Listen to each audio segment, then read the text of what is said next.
Another 24 hours. Any chance of us making the early edition? He'd want to. What about some pictures, last moment stuff? No. Good afternoon, Miss Thorndyke. Your father... I heard your verdict, Dr. Frank. That's the daughter. She's tougher than the old man. Get out! But, Mr. Thorndyke, I can't... Out, I say! Stupid nurses, doctors. Oh. How are you feeling, Sam? Ah, this blasted thing's eating my guts away. Do you see that editorial in the Albany paper? That fella won't take orders. Fire him. I did. That's my girl. The White House called to ask about you. He should call. If those Republicans hadn't knifed me, he wouldn't be in the White House. I'd be dying there. Well. What else? Longstreet called. Longstreet, that buzzard? Made me an offer for the papers. Willing to keep my name on the masthead, he says. I'll keep it there, Sam. You don't need Longstreet or anyone else. Kay, I used to hate you for being a girl. I always wanted a son like me. But you're bigger than any son. A woman's body with a man's brains. My brains. Use them. You make the White House, Kay, one way or another. The Republican Party owe us that. Don't forget it. I won't forget it. That's my girl. Men are weak, vain, idealistic. Can't stand pain. Can't stand pain any longer. Sam. Women are the only realists. Till they get sentimental. Don't you ever get sentimental, Kay? I never have. Yeah. Well, goodbye, girl. Guess I'll call it a day. You're the chief from here in. I'm gonna miss you, Sam. You'll be all right. You'll be all right. Make those heads roll. Make those heads roll. Don't go in there. But, miss... Oh, good heaven! Oh, doctor! Doctor! It's Mrs. Thorndyke!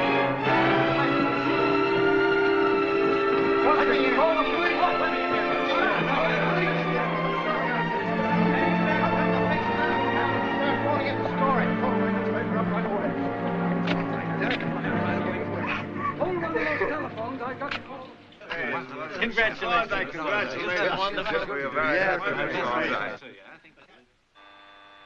51. Oh, doctor. Lose your stomach, Mr. McManus? Mr. Hawkins' office, please. First order you write. Thank you. Hi, Stella. Hi, Carruthers. Well, if it isn't the poor man's Drew Pearson. Hey, new talent. You'd better go in before we have a new columnist. Oh, wait a minute. Who's in there with the lion tamer? Deep secret. Came in through the fire escape. Tailored? Mm-hmm. Tailored politician? Mm-hmm. Tailored Republican politician? What else? Tailored worried Republican politician? All politicians are worried today. Jim Conover, announce me. Spike McManus. Send him in. If I had your number, I'd call you and tell you who's going to be the next president of the United States. I know. Truman. You want the walls to cave in around here? I'll see you later. Hello, boss. Hello, Jim. What's cooking? I know. You'll be, if one word of my being here gets out. Hey, boss, the freedom of the press. And if you must grace your column with my name, it's Conover. C-O-N-O-V-E-R. You've spelled it Canover, can opener, everything but Conover. Don't squawk. I haven't spelled a conniver yet. Let's skip the jokes. Jim, you know the Republican convention this year can end in a deadlock. I don't know anything. My uncle with the two heads does. Spike. Yeah, he tells me they're following the usual Republican policy that Tafts and Deweys and Stasses and Vandenbergs may knock each other out of the running even before the convention. Thus providing a perfect track for a dark horse. Which leaves you, Mr. Conover, a fight manager looking for a good heavyweight who can punch. Jim, I think I have your man. Yeah, you and everybody else. This is Kay Thorndike, Jim, not everybody else. I'm sorry, Kay. It's just that you have to show me. I'm from Missouri. Ha! If you were from Missouri, you'd have a job in Washington. Lay off, Spike. All right. Let's have it, Kay. Who's your man? Item 1, born in Nevada. But there's never been a Western president. There are Americans out there, too. Item 2, self-made, sold newspapers, worked his way through school. Item 3, good war record. Pilot in Lafayette Escadrille World War I, decorated by 3 governments. Ancient history. Item 4, started a 2x4 airplane factory and ran it into the biggest thing in aviation today. Look at me when I'm talking to you. First industrialist to introduce labor management plant administration. He's never even been threatened with a strike. He'd have labor in one pocket, big business in the other. Are you interested? No. What's Horatio Alger look like? Women have been crazy about him all his life, if that's what you mean. Well, that lets me, And men? Part owner of a ball club. Ever run for office? Not even the dog catcher. Hates politics. Well, then what's giving him this presidential yen? Oh, he hasn't got it yet. You're going to give him that. On the newsstands tomorrow. Our planes have wings, but not our ideas. You could make him the next president, Jim. Okay, I'm not terribly impressed. I never am by amateurs. But if you and Grant Matthews happen to be in Washington and knock on my door to get out of the rain... But I have been trying to make this clear all afternoon. I don't want to be president of the United States. guess the job isn't big enough for him, boss. President, holy smoke. Why, when I was a kid, my dad took me on a 2-day trip just to look at President Taft. On a clear day, you could see him for a couple 100 miles. Yeah, you sure could. After he passed, my father slapped me right across the face. And when I asked him what that was for, he said, just so you'll never forget the day you saw the President of the United States. Well, Mr. Conover, I've listened to some pretty tall reasons around here why I could run for president. Self-made man, friend of labor, dark horse, and all that stuff. All very flattering, I might add. But could I ask you, a professional politician, to give me one good reason why me, Grant Matthews, should run for the biggest and the best job in the world when there are 10,000 other men... Wait a minute. Let's understand each other. I'm not telling you you should be president. I was under the impression that Kay Thorndike brought you down here to sell me on the idea, not for me to sell you. Now, let's not get childish. Nobody's trying to sell anybody anything. But Kay, the man doesn't want the job, and hundreds of others do. We're wasting our time. That's right, Kay. He's right. We're wasting his time. I'm not interested in politics or politicians. And I don't like airplanes. That makes us even. Although I could get to like you, Mr. Conover. Mr. Matthews, it's no skin off my nose, but just for my private files. You made a speech in Cleveland that hit the front pages all over the country, even the New York Times, with that stuff about either we all pull together or we get pulled apart. Every Republican leader wishes he made it. So I'm trying to get it through my lame brain. If you have no interest in politics, why'd you make that speech? Oh, no, wait a minute. I can be interested in the country without being interested in politics. Oh, that'll surprise Jim Conover. I don't care who it surprises. Don't get the idea that I'm not interested in what's going on. I like this country, Mr. Conover. It's been darn good to me. I started with a screwdriver and a monkey wrench and 2 years of high school and built the Matthews aircraft. You ever fly an airplane, Mr. Oh, no, you don't like airplanes, do you? Well, you better not elect me president then, because I'd make it a law for every politician to spend at least 100 hours in the air. This year, most of us are up in the air all the time. Well, the next time you're up there, Mr. Conover, look down. Look down on Pittsburgh, for example. What do you see? Smoke. That's right, smoke. From the steel mills. Miles and miles of steel mills. But you see something else, too, don't you? Farms, factories, lumber, mines, railroads, business, management, labor. Not one able to exist alone, but together, working together, with courage and imagination. That makes America. That's a great picture from the air. Yeah, but come down to earth and walk into one of those meetings like that one in Cleveland, and what do you find? Farmers, cattlemen, lumbermen, business, labor, they were all there. All working together in a pig's eye. All scared to death. All fighting each other. Each out for the biggest bite in the apple. Well, there aren't that many bites in the apple. That's what I was talking about in Cleveland, and that's why I'm surprised that you asked me here. Why surprised? Because you politicians, instead of trying to pull the country together, are helping pull it apart just to get votes. To labor, you promise higher wages and lower prices. To business, higher prices and lower wages. To the rich, you say, let's cut taxes. To the poor, soak the rich. To the veterans, cheaper housing. To the builders, uncontrolled prices. There's no halo around my head, Mr. Conover, but that's what keeps men like me out of politics. Hooray! Say, you didn't ask me to make the speech, did you? You just asked me what I said. Well, let that be a lesson to you. Mr. Matthews, you have just created the ideal political platform. Drown the politicians. Very funny. Mr. Matthews, now, if you really believe those things and weren't just spouting to hear yourself talk, you've just given yourself several reasons to run. That's my whole point. The only way to correct those evils is to get into politics. Get into the White House where you can do something about it. But, Kay, you just don't get into the White House. Millions of people have to vote for you. You're not afraid of the job, are you, Gran? What do you mean, afraid? Of course I'm not afraid, and I'd make a darn good president. What am I saying? You've got me doing it now. I would like to pause at this moment and take a one-man Gallup poll. What chance do you think Mr. Matthews here really might have, Jim? Oh, I don't know. Any native-born American over 35 has a chance. Jim, on Tuesday, Grant starts a tour of his plants. Everywhere he's going, he's been invited to speak. Now, wait a minute. I'm going to be pretty busy, you know. I've got problems in all those plants. Grant, you've got to go along with us that far. Try it out. At least you get a few things off your chest. Spike, you're going along with him. You've been telling everyone for years how to run a campaign. Now we'll see if you can really run one. Oh, fine. I'll go right over to the White House and tell the Trumans to start packing.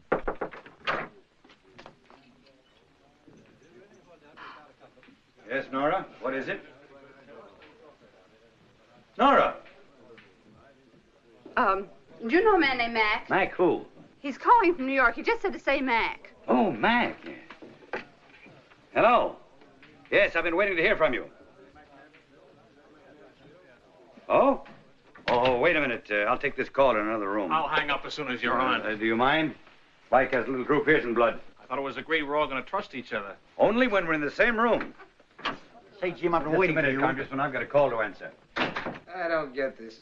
If he's really serious about me as a possible candidate, the Republican Party must be pretty desperate. The party isn't desperate, just Conover. If he doesn't personally select a Republican candidate this year, he may as well turn, if you'll pardon the expression, Democrat. Are you on? All right, I'll hang up. Kay, put that down. Wait a minute, what? They've had someone looking you up. They picked up some gossip about you and me. Uh-oh. No. There's been some talk about Mary, too. Mary and some major. Who's Mary? Mrs. Matthews. Oh. A major? What's his name? I didn't get it. Well, what does it sound like? A major. Jim, did you see what that so-and-so wrote about me today? Well, isn't it true? Hey, it's 5 o'clock already. Spike, you may have trouble finding a taxi at this hour. If you want to talk privately, why didn't you say so? I just did. Mr. Matthews, you and I might take time to finish our drinks. Do you mind, Miss Thorndyke? Jim, I want you to know that Grant and I trust you implicitly. Thank you. I'm very happy about this, Grant. Miss Thorndyke, you might as well wait, too. That's what I was going to talk about. Close the door, Spike. Do you mind being seated? Naturally, Mr. Matthews, when your name first came up, I made some inquiries. It seems there's been some talk about you two. Oh, there's been that kind of gossip about every candidate except Herbert Hoover. They didn't pull it on Hoover because nobody would have believed it. There are no grounds for talk, Jim. Mr. Matthews and I are very good friends, period. You see, Mr. Matthews, while Miss Thorndyke happens to be single, you are a married man with 2 children. Well, if you consider that a vital factor, I guess that ends it. What's the answer, Jim? It isn't my problem, but if it were, you two just wouldn't be seen together from now on. Now, wait a You minute, can't Jim. get to first base against a whispering campaign. Could I get a word in here? Perhaps Kay's friendship means more to me than all this political... That's all I wanted to hear, Grant. Jim's right. We don't see each other from now on. I knew she'd feel that way about it, and I'm sure that she'll agree with me on the next step. I think Mrs. Matthews should be down here with her husband, and I'd like to see her make this trip with him. Now, Jim. Brother Conover, that does it. That you have just ended the shortest political campaign on record. Say, if my wife knew that I was even thinking of myself as president of these United States, you just don't know my wife. She'd call me Nappy every other minute. Nappy? Nappy, yeah, that's short for Napoleon. That's what she calls me when I get a little too big for my britches, which is quite often. I know what Grant means. The world is full of wives that devote their time to clipping their husband's wings. Now, Kay, that isn't quite fair to marry. Mr. Conover, I don't want you to get the wrong impression about my wife. She's a very attractive woman and a very bright one. And it's just, you know, a man can just take so much criticism. If you become a candidate, you'll have to take a lot of criticism. Yeah, your wife might be good training for you. Toughen you up. We've got to kill this gossip, Mr. Matthews. The American people want to see a candidate and his wife campaign together. It's an American tradition. Otherwise, you can forget the whole thing. Well, I warned you I had no talent for politics. I wouldn't think of using my wife as a smokescreen. Would she have to know? In answer to your question, yes. That's what I said.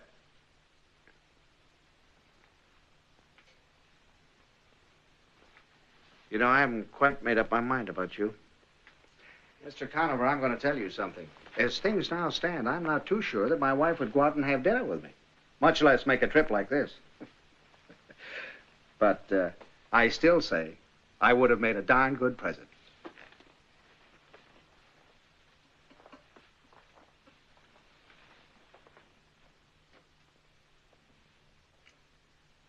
Shall we dance? Now what? Senator Fosdick's here. Ex-Senator Fosdick. Last, what does that lame duck want now? Lame. The last election broke both his wings. Well, put him somewhere. He may get elected again sometime. My room's the only one that's not full up. I can be out of mine in 20 minutes. No. Give him a drink. We'll get him settled later. Politicians seem to think there's a law against paying hotel bills. Getting back to your wife, Mr. Matthews, she's over 21. Don't you think the fairest thing would be to let her decide this for herself? Grant knows what's fair and what isn't. Besides, he has a much more important call to make. Remember? My boy's birthday. I should have phoned longer. May I use that? Please. Thanks. What's the number here? District 6530. Use the private phone. This one? That's right. Thanks. This is District 6530. I'm calling Greatwood, Long Island. Yeah, the number is 247. Please. Little guy is 8 today. You'll talk to Mary, Grant. You want me to? I want anything that'll get you where you belong. Invite her to stay here, of course. No way for a fella to be elected president without his wife knowing about it, is there? Hello? Hello, Swenson. Hello, Buck. How are you? Put Mrs. Matthews on. What's all the noise? Oh, the birthday party. Hello? Hello, Joyce. How are you, sweetheart? It's my daughter. She's 10. Huh? Hello, Butch. Is that you, son? How are you? Happy birthday. Well, I can't sing it now, son. Huh? Well, yeah, Butch. Hello? Hello, Mary. Mary. Could you get the kids off the other phone? Mary, I can't sing it here. Now, don't call me Nappy. No, okay. You'll love this. Happy birthday to you. Happy birthday to you. Truman's going to get the musical vote. Happy birthday, dear Gran. Happy birthday to you. Flat. I was not flat. Look, Mary, I'm here in Washington, D.C., and I'm going to make a tour of the plants. Mary, hello, Butch. Yeah, Look, Mary, it's a little too tough over the phone. Could you come down here, do you suppose? Yeah, well, stay with Jim Conover. Conover. Oh, he's a sort of a ham. I'll send you the address, Mary. Mary, come, please, will you? All right, dear. All right. Yes, Butch. Yeah, I know. Yes, Joyce. Goodbye, sweetheart. Goodbye. She's coming? Yes. Heaven help me. And when she gets here, she's to be told the whole story. And if she decides to change her mind and go back home, nobody's to interfere with her. Is that understood? Funny world. I want you to be president, so I go back to New York and you tour the country with your wife. Politics makes strange bedfellows.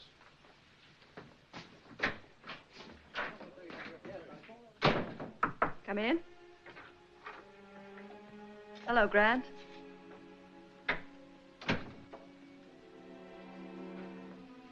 How's the people's choice?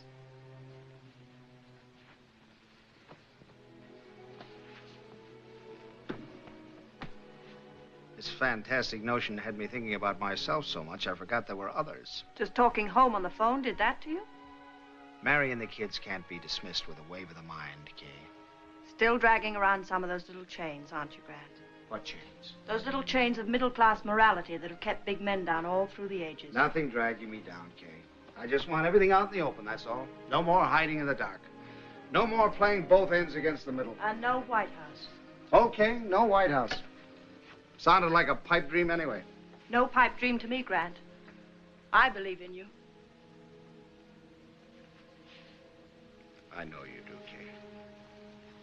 And I know just what you've meant to me. But, sit down. Look, Grant, don't you suppose I knew what was going to happen to me if you ran for president? Don't you suppose I knew there had to be a Mary if there was going to be any White House? Your knowing it doesn't make it any easier. Have I asked for it any easier? I'm the corner of this triangle that'll take the beating. But I'm not going to let you take that beating, Kay. Yes, you are. Go after the biggest and the best there is. You'll make a great president. And if somebody suffers, if I suffer, so what? As my father used to say, life is war. Don't count the casualties. Look, Grant, I think I know you. And I know I love you. If you're in the White House, I'll be in the White House, whether I'm in New York or on the moon. You're a great gal, Kay. Come in. Oh, conference? I'll be back. No. Come on in, Jim. Come on in. I think I'll go down and inspect the plumbing at the White House. I'll see you later. There's a mighty big man, Jim. Yes, mighty big man with a mighty small chance. Oh? Kay, do you mind if I let my hair down? It's your hair. Now, look, with no Roosevelt to run against, I figure it's green pastures again for Republicans. So I dig up enough money to rent this house for 2 years and think maybe I'll angle myself back into politics.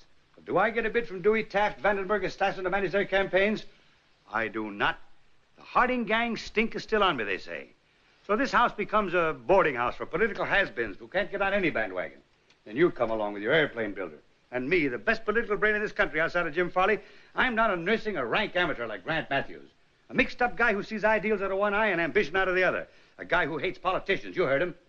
A guy with a busted-up home that'll be poison at the polls. Jim, wouldn't you like to become chairman of the Republican Party? I'd give my right arm up to here to become chairman of the Republic. Say, are you making commitments for him? Get that hair back up again. What's the matter with you? You getting old or something? Keep that stomach in. Why do you think I brought Grant to you? Because I know you're the best politician in the country. But Kay, a stubborn rank amateur. Look, he was a stubborn rank amateur. Get that political brain of yours working. This is the year of the dark horse. Kay, the best we could go into that convention with would be a small handful of delegates. Communists have taken over whole countries with a small handful of delegates. Yeah, but this guy worries me. The way he shoots his mouth off, he'll make enemies. I'm sending Spike along for just that. Spike? I need Spike like I need a hole in the head. Jim, the Thorndike Press needs a new vice president. Sort of silent partner to advise on political matters. Good salary, an expense account that might include a 4-year lease on this house. Win or lose? Win or lose. Well, the dark horse is getting whiter. Kay, just so I don't stumble over things in the dark. What's your stake in all this? I want nothing. No. People that want nothing worry me. The price isn't right. You know, I know about your father and the Republican Party. You also know that they've given me the beautiful brush off ever since. On occasions, they've even seen fit to describe the support of my newspapers as the kiss of death. Well, I thought if I could present the country and the Republican Party with the next president of the United States, it would give me more than a little pleasure to see certain heads roll. Well, if they're the same heads I'm thinking about. They are. Let's put this thing over, Jim. He's the ideal man. He's the rare combination of sincerity and drive that the common herd will go for. They think he's one of them. He thinks he's one of them. But is he the kind of a man we can handle? Will he play ball? He's in love with me, Jim. Now, you can lead a dark horse to water with that love stuff, but can you make him drink? A moment ago, you very shrewdly observed that Grant saw ideals out of one eye and ambition out of the other. You were dead right. But wait till that presidential bug really bites him. Wait till he sees the White House out of both eyes. Then he'll drink. And so will I.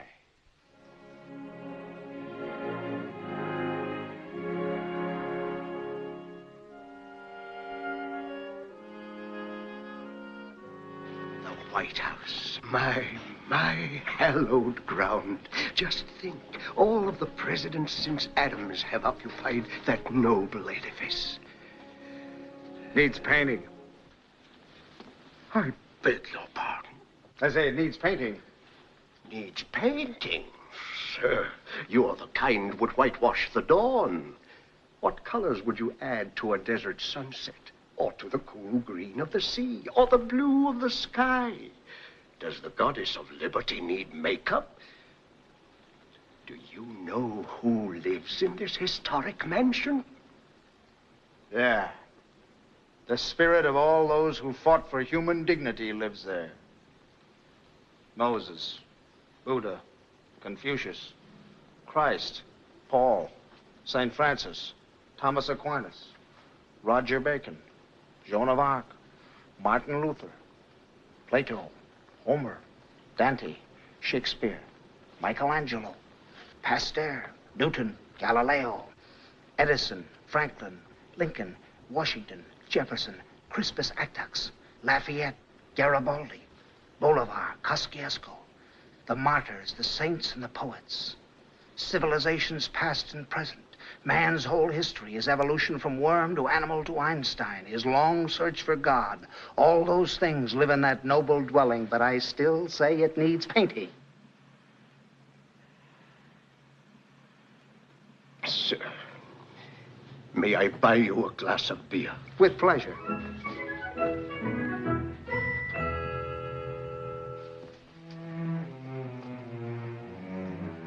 Could you bring my bags in for me?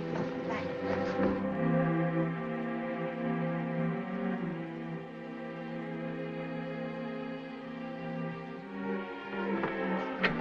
Check with Lee before you print that one. The rest of the columns Oh, okay? Jess, no more good stuff from now on. Just the cheap stuff.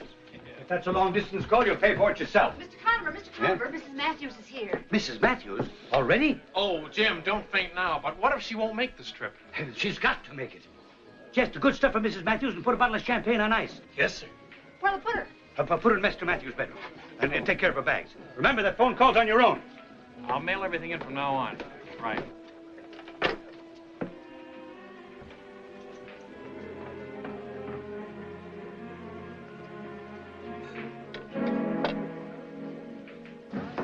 I hope it doesn't inconvenience you, my flying down tonight. I'm perfectly delighted. Only sorry you didn't get here earlier.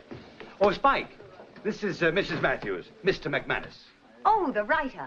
How do you do, Mr. McManus? And you're very beautiful. How are you, Mrs. Matthews? I'll take this. Where's my husband got to? A politician's smoke-filled room's got too much for him. Oh, you're that, Mr. Conover. I'm afraid I am. Grant went for a walk. He didn't expect you until tomorrow. I sent him a wire. The fact is, Mr. Conover, I was so excited about this trip, I couldn't bear to wait. Oh, is this my room? No, this is Grant's room. I'm getting you another. Nora, leave the bags here for the minute. You're moving Senator Fosdick. Again? Well, put him in the south bedroom with Mr. Godfrey. But the commissioner's in there with Mr. Godfrey. Commissioner? Well, he can have the pool table. That's nonsense. Don't move Senator Fosdick. Grant and I can stay here. Here? Well, it's all right. We're really married. Well, Unless the rest of the senators in here with Grant. No, he's in sole possession. Good. I'll stay here. After all, Senator Fosdick was an isolationist. I think he should be isolated. Shall I unpack for you, ma'am? Don't bother, I'll do it later. This is very pleasant. Now I can boast that I've really been behind the scenes in Washington. You certainly can. The Republican Party's been behind the scenes for 15 years. But that's over now.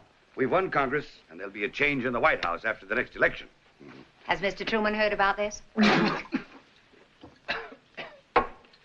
I'm going to like you. Oh, I'm a good Republican. But the voters do control the lease on the White House, don't they? Not just the Republican Party. Your husband's been lecturing me along the same lines. Then I'd better change the subject. Grant can be very outspoken, but not by anybody I know. May I fix you a drink? I'm a very inexpensive guest, Mr. Conover. I don't drink. You'll make history in this house. Has she moved in there? She's established a beachhead.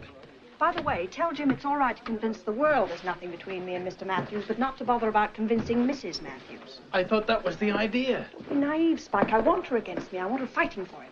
That way she'll do everything possible to get him elected. Women. Oh, goodbye, Mr. McManus.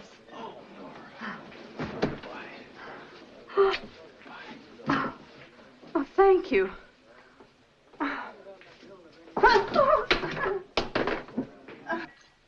Mrs. Matthews, I have a great admiration for your husband. Look at that. What did you say? I say I have a great admiration for your husband. Oh, I'm many years ahead of you on that, Mr. Conover. And I'm sure the whole country will feel as we do after hearing the speeches he's going to make on this trip. Speeches? Is he going to make speeches? Oh, yes, in several places. Oh, dear, I should have packed my earmuffs. Oh, I didn't mean that the way it sounded. Grant makes a very good speech, but public appearances for me. Would it be considered bad form if I just stayed quietly at the hotel and listened to him over the radio? I'm afraid it would. It would defeat the whole purpose. Purpose? What purpose? Well, for a man who may become a political figure, people like to know his wife. They like to see what she looks like, and most important of all, they like to see the two of them together. Oh, I see. That explains Grant's inviting me to make this trip with him. Oh, no. Grant wants you to go along. These public appearances are my idea. Just an old politician's habit of cashing in on an opportunity. It all fits a little too neatly, Mr. Conover. I don't know whether you know, or perhaps you do, that Grant and I haven't been very close recently. Wouldn't you prefer to create a contrary impression? Then you do know. Let's be open about this, Mr. Conover. These public appearances that Grant and I are going to make, are they designed to kill off any talk about my husband and Kay Thorndyke? Oh, there's that kind of talk about every important man. But if there are any rumors about your husband, this would be a good chance to kill them. You see, Mrs. Matthews? No, please. May I use your telephone? Certainly, on the night table. Thank you. I want to get back to New York tonight if I can. All right.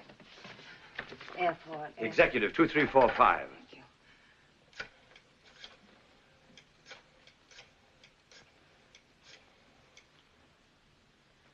you. Mrs. Matthews, I think any man who has a chance to become president of the United States deserves that chance. President of the United States? Yes, don't you think he'd make a good president? Yes, I do. A fine president. Well, then you see how this goes beyond personal considerations. We can't think of this just in terms of you and Grant. And Kay Thorndyke. And Kay Thorndyke. I'm sure you'll go along with this. You're a good citizen. Right now, Mr. Conover, I'm not feeling like a good citizen. I'm feeling like a woman. All right, as a woman, then. As a woman, no, I resent being used. This evening has been quite a kick in the teeth to me, Mr. Conover. I was hoping that Grant's call meant no more Miss Thorndyke. It'd be fine to kill these rumors. It'd be even finer to kill Kay Thorndyke. Well, let's think of this in terms of the country. That's what I've had to do.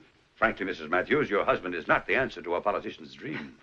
I've been wondering why any political party should choose Grant, knowing the things he stands for. Well, I want the country to make the choice, and I think I know the choice they'll make. You take my word for it, Mrs. Matthews, your husband's a pretty big man. Oh, there's no argument about that. I know he's a big man. You know he's a big man. My bad days are when he knows he's a big man. You don't suppose there's any way of Grant's being elected president and keeping it a secret from him, do you? Well, it wasn't as funny as all that. Oh, yes, it was. Your husband asked me almost the same question. He wondered if there were any way of being elected without a wife knowing about it. Poor Grant. Is he speaking in Seattle? Yes, why? We were married in Seattle. When I think of him speaking there as a candidate for president. Oh, he's not speaking now as a candidate. That's a deep, dark secret. The whole idea of this trip is to create the demand. Oh, that clears up something you just said. He's to be your choice first. then the people's choice. Well, I'm a citizen. I have the right to a choice. Long-distance calling, Mr. Conover. Well, thank you, Nora. May I take it here? Am I in the way? Not at all. This will take just a minute. Hello? Yes, how are you? Yes, I'm sorry, too, Joe. You should have carried that district. Advice? Well, my advice is that you change your whole campaign this year. How many polls have you got down there? That many. Well, tell them not to believe what they read in the papers. Tell them we love Poland and we're going to lend them a lot of money. Oh, they don't feel that way about it. Well, tell them Poland won't get 1 red cent out of us. Oh, the Democrats have beaten us to that. Well, promise them something else. They must want something. Just promise them. You swing that district and they'll have to give you that Veterans Hospital. Otherwise, no dice. Oh. Call anytime. Thanks. Sorry for the interruption. I'm grateful for it. It gave me a chance to change my mind. I'll make this trip with Grant. Well, that's fine. That pleases me very much. Say, that's our first big campaign contribution. To you, my dear, the loveliest plank in your husband's platform. That's a heck of a thing to call a woman. Still, you did say loveliest. Think of any more words like that. Don't repress them. Don't tell me, Mary, you'd fall for a politician's sweet syrup. Mister, you're looking at a mighty dry waffle. I don't know. This trip may kill more than one rumor. Oh, dear, is there someone I don't know about? Well, there have been some rumors about you. About me? About you and a certain major. That's wonderful. That's the best news I've heard in weeks. Does Grant know? Not as far as I know. Well, you're going to tell him, aren't you? I deserve something out of all this. I was hoping he told you. Oh, Mrs. Matthews, I have a little intelligence service of my own. Oh, I wish Grant had the places I've dragged that poor, nice major, just in the hopes that Grant would see us. You know, I'm beginning to feel like a new woman. I think I'll put a new face on the new woman. And I feel like a new man, and I think I'll give the new man a drink. How about it? We have even champagne here. Don't ever tempt me that way, Mr. Conover. The results can be disastrous. No.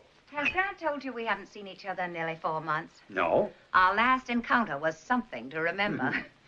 Kay has quite a technique with husbands. Other women's, that is. She's a great builder-upper. Grant was getting the inflation treatment that night. Which, by the way, he doesn't mind at all.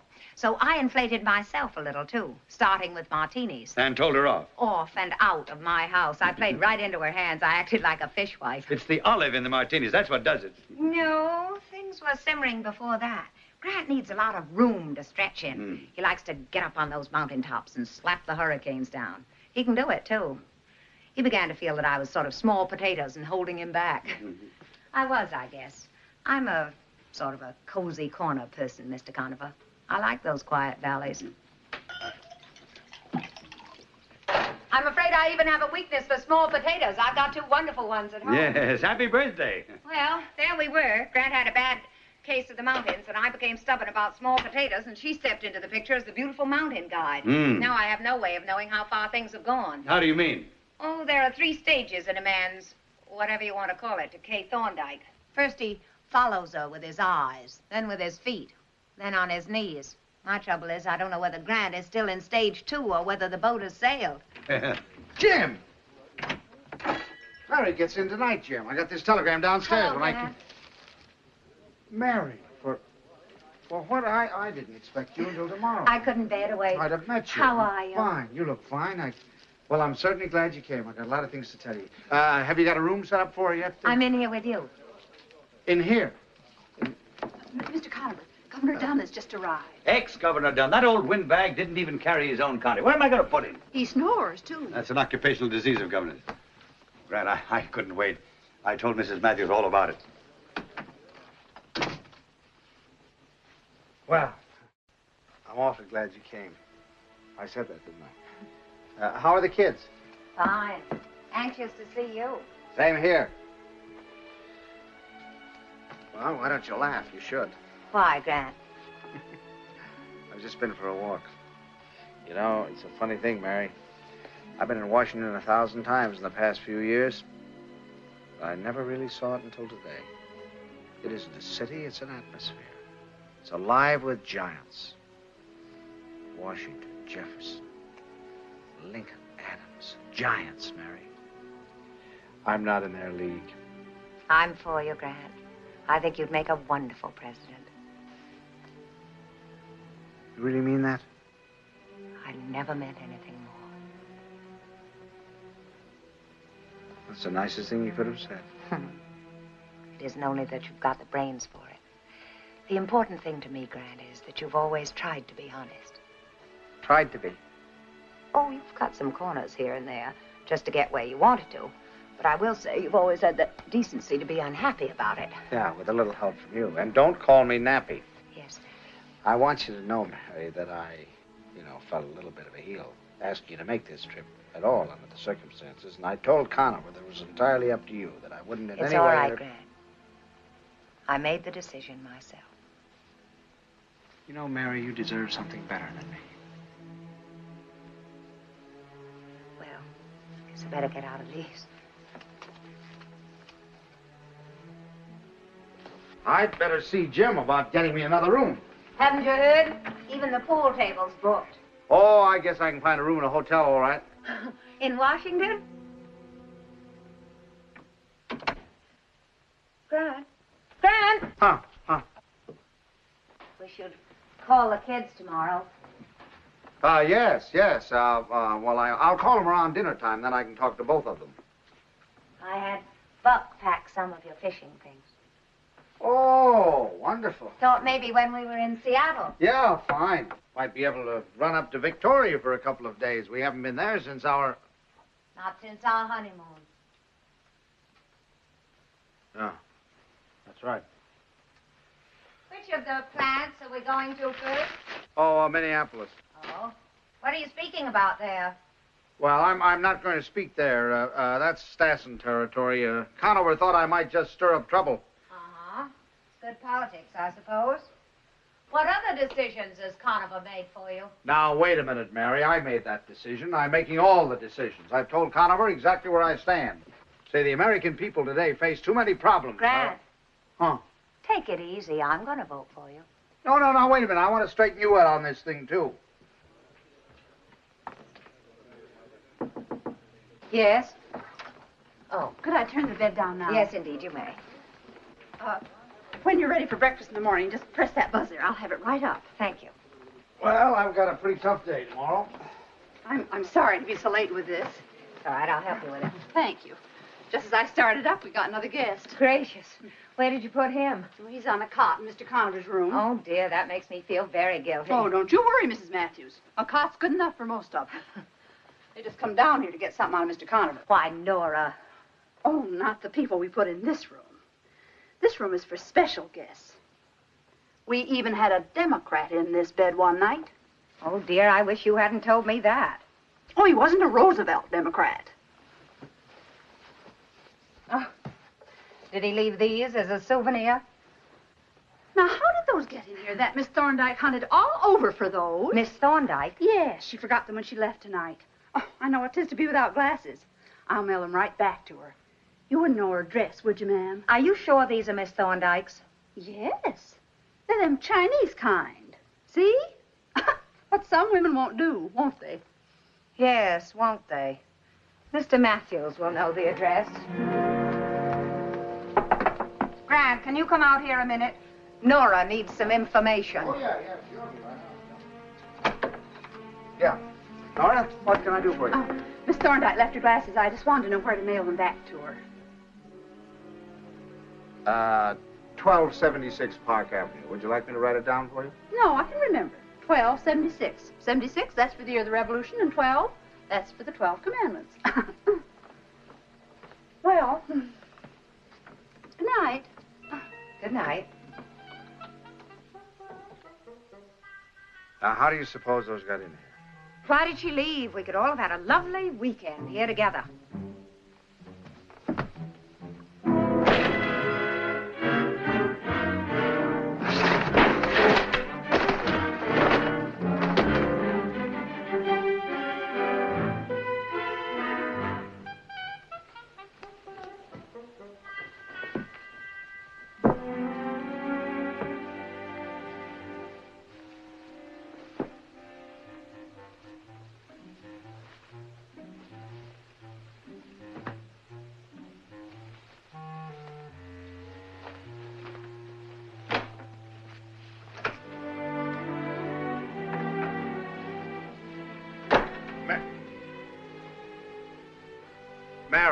What do you think you're doing?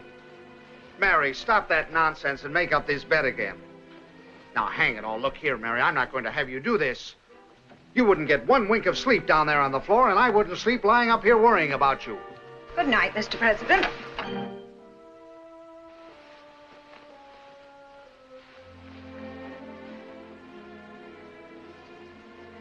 You mean Mr. Vice President, don't you?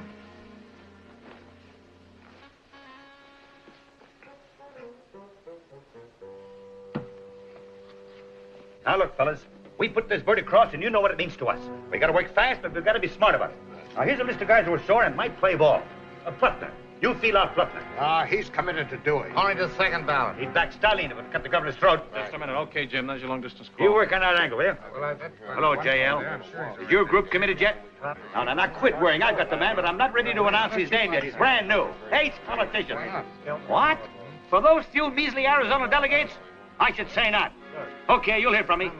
How about Trenley? No, you can't trust Trenley. You can't trust Trenley. What do you think, Senator? I don't trust Trenley, and I don't like the smell of this. Why not? I don't like anything that starts in the Thorndike press. Listen, those 3 Thorndike papers in your state could ensure your re-election. I'll have to take my chances on that, Jim. Good night.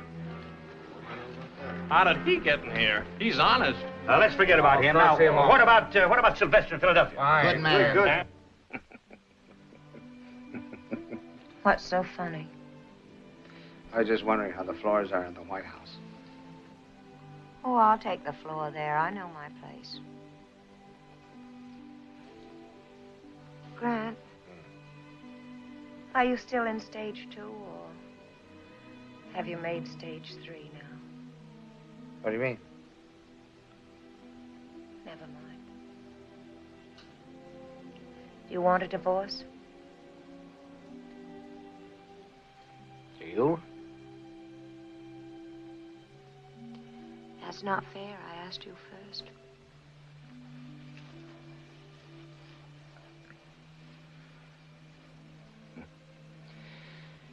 The world thinks I'm a very successful man.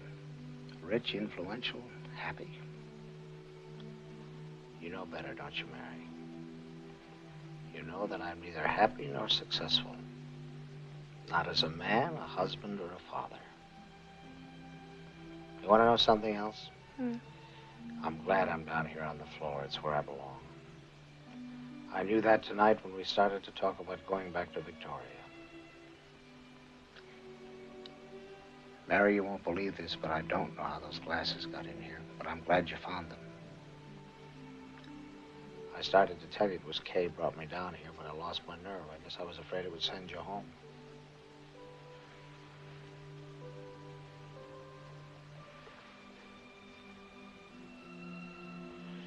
There are moments in the life of every man when he glimpses the eternal.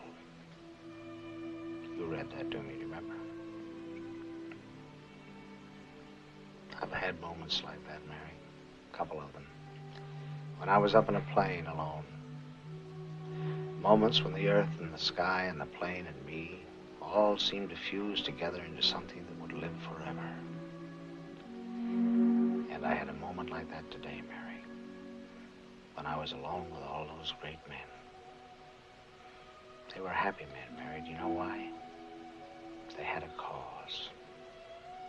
They had a cause they could die for. Some of them did. I have no cause, Mary. Beating your competitors. No cause to die for. Really isn't very much to live for. Always me first and everybody else second. But way down deep in my gizzard, maybe this trip, maybe this whole absurd idea of Conovers. Well, anyway, I'm going to stay on the floor through the whole trip. And maybe when it's all over, well, one way or another, everything should be clean and honest between us, right? Well, you've answered one question. What? You're still not in stage 3.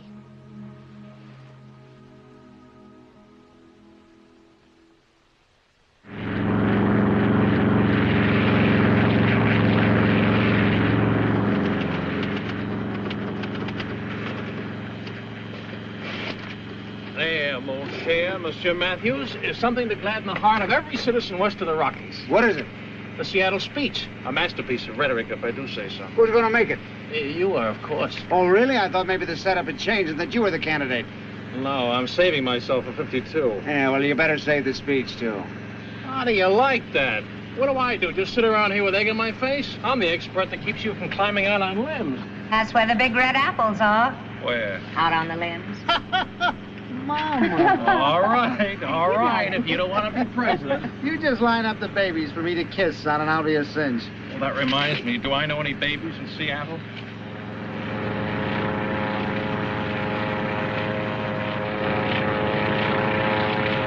Hey, boss, we got company. Huh?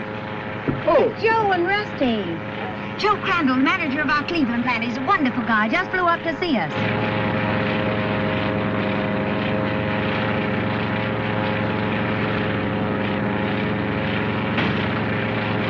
He's got Rusty Miller at the controls. Joe and Rusty. Here's where I'll make some money. I'm going to take over. Brand, you're not going to fly this thing. Oh, you got to learn sometime, son. Come on, shove over there. Shove over. Look at that guy. Aren't you going to stop him? If you don't mind a suggestion, you better strap yourself in. What for? Just do what Mama tells you. If you have any loose teeth, hang on to them. Rusty's our chief test pilot. He and Grant like to play. Oh, I'm not going to like this. Look at those guys. It's kind of close. Yeah, they came up to play, huh? What do we got up here? 3210. Oh! I got it. Okay. Hi, Joe and Rusty. Hi, boss. I'm testing a new plane-to-plane radio. Yeah, it's coming over fine. What's the matter with you? What's the matter? You getting scared? Can't you get any closer? Hey, boss, can you still fly? I can bat your ears down anytime. Got any dough? I'm loaded. $1, I lose you. Put your money where your mouth is, brother. Okay, you're on. Hey, you hooked up?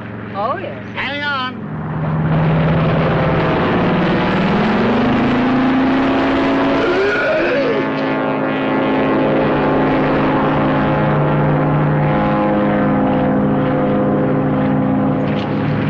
Mary, what's she doing?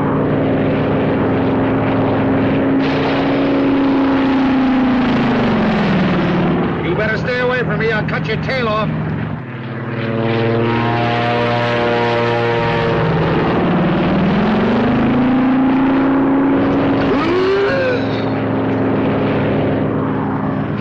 Hello, where is he? There he is.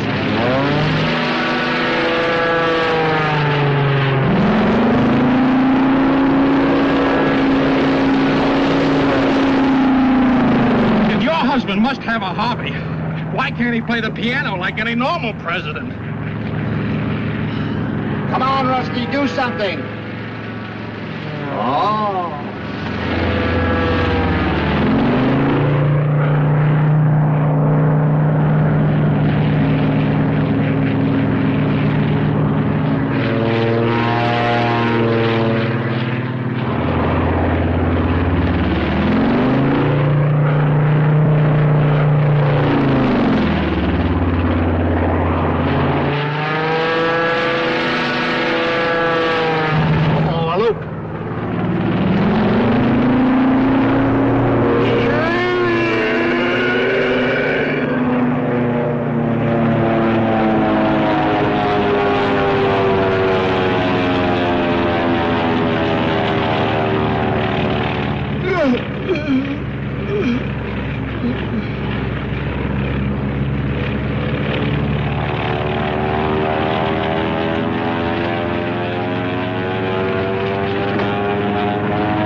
Can't you take it?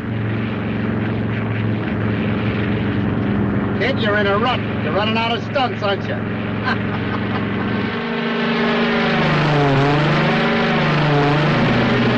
Hey, boss, you're not going to spin this thing. Why not? I built it.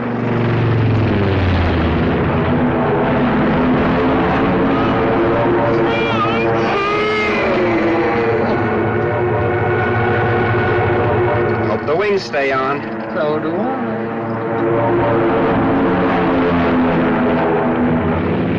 Did they stay on? I'm afraid to look. Not that for an old man? Never mind the old man stuff. That's a buck you owe me. We're over the airfield. 5 more says I beat you down. Make it 10 and you got a deal. Get your money ready. I'll take half of it. What's going? Hey! Hey! Why the son of a gun pulled a jump on me? Take it over. Get me right over. Gran! Oh, boy, am I glad to see you. Sit down, pal. What do you think of that guy? Say, that was swell fun. Enjoyed every minute of it. Yeah. Brad, don't you think it would be... What do you think of that fellow? I got a $10 bet with him. Yeah, but don't you think... Now what?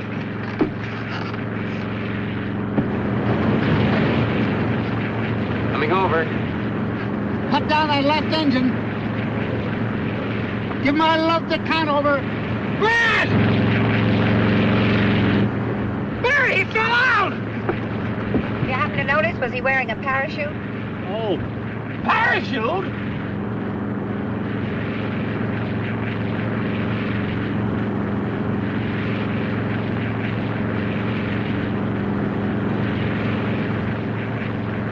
You mean he did that for $10? Did it open?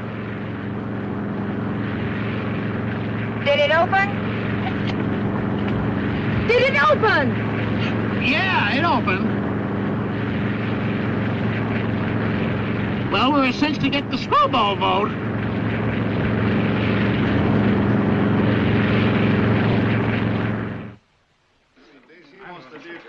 We're running 8 pounds as it is. Well, we need a few laughs. Well, the Fourth Estate. What goes? Another war? Hi, Jim. Stuffed any ballot boxes lately? You're all right in, Mr. Conover. Could it be we're in politics, gentlemen? Well, looks that way. What's the convention out there? My editors, I had them fly in. Yes, but some of them recognize me. Don't worry, Jim. We're in business. The public response to my line of guff astounding. If I throw my hat in ring, does my head go with it? Grant Matthews. Well, the bug's beginning to bite, huh? You're so right. Now we can really go to work. My reports on him have been terrific. What have you heard? Well, he was over the mob, no doubt about that. I told you that. Made a big hit through the Northwest. Los Angeles was fine, too. But, of course, that's a pushover town. It's the Midwest that we have to... I know. He's in Wichita this noon, big labor rally. Detroit tonight, big business banquet, and that's it. Got my fingers crossed. If he gets by those two, we are in business. How do your political friends feel about him? Well, now, that's what I want to talk to you about. Ed Lauterbach wants in. Well? Well, I wanted to see if you'd stand for Lauterbach. We'll stand for anyone if they've got delegates. Even Bill Hardy? You're really dragging them out from under the rocks, aren't you? Well, those are the worms that do the work. They're the hungry ones. Okay, Jim. Bill Hardy, too. Good. Send them in, Helen. Yes, ma'am. Would you come over here, Jim? Good morning, Miss Thorndike. Good morning. Good morning. Sorry to have kept you gentlemen waiting. You know Mr. Conover, our new political advisor? Gentlemen. First of all, I'd like to thank you all for the very fine job you've done. You haven't always followed my advice in the past, but you've been very lenient considering your boss is a woman and still under 60. I've asked you all to come here today because in this matter at least, there can be no deviation from my instructions. I want the Republican convention deadlocked. Who are we working for, the Democrats? You're working for the Thorndike Press, and the Thorndike Press will have its own candidate. That's why that convention must be deadlocked. And it won't be, unless the leading candidates are so sore at each other that they won't combine forces. Is that clear? I want Dewey saw at Taft, Taft saw at Vandenberg, Vandenberg saw at Sassen, and all of them saw at Eisenhower and MacArthur. Use their wives, their kids, their Aunt Marthas, but get them sore. Dig up anything you can. And if you can't dig it up... Chief, I've got nothing against your candidate. We all know who it is. And I'll work for him in any way that I legitimately can. But that's as far as I can go. Mr. Bradbury, would you feel happier working for some other newspaper? Yes, I think I would. I think that can be arranged.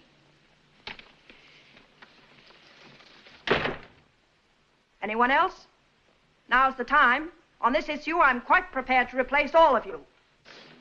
Miss Thorndike, you're mad. You're as mad as your father. You can accept my resignation right now. That goes for me, That's too. exactly the way I feel. All right, get out, all of you. Editors like you are a dime a dozen. Yes? It's for Mr. Conover, Wichita calling. Oh, that'll be Brander. I had him fly out to hear Grant. Hello, JB. How are you? Wait a minute. There must be some mistake. Now, JB, take my word for it. Everything will be all right. JB, now, wait a minute. He hung up. What happened? I don't know. According to Brander, Grant's blown his top on labor. Yes? Mr. McManus from Wichita. Spike, what happened? Grant just lost the labor vote. But I sent you along to prevent just that. I couldn't help it, I tell you. He's gotten away from me. You're a great campaign manager. Didn't you get a look at that speech before he made it? No, and I'll tell you why.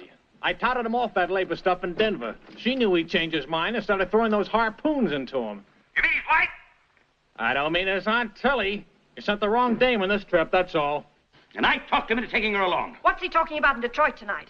How would I know? I lost my Ouija board. I told you we couldn't trust that guy. He's believing his own stuff. If he blows his top on business the way he has on labor, well, I'll blow mine. That woman's got to him. She's been feeding him that to thine own self be true diet. Jim, get out to Detroit as fast as you can. Spike, Jim's flying out. Book Cadillac Hotel.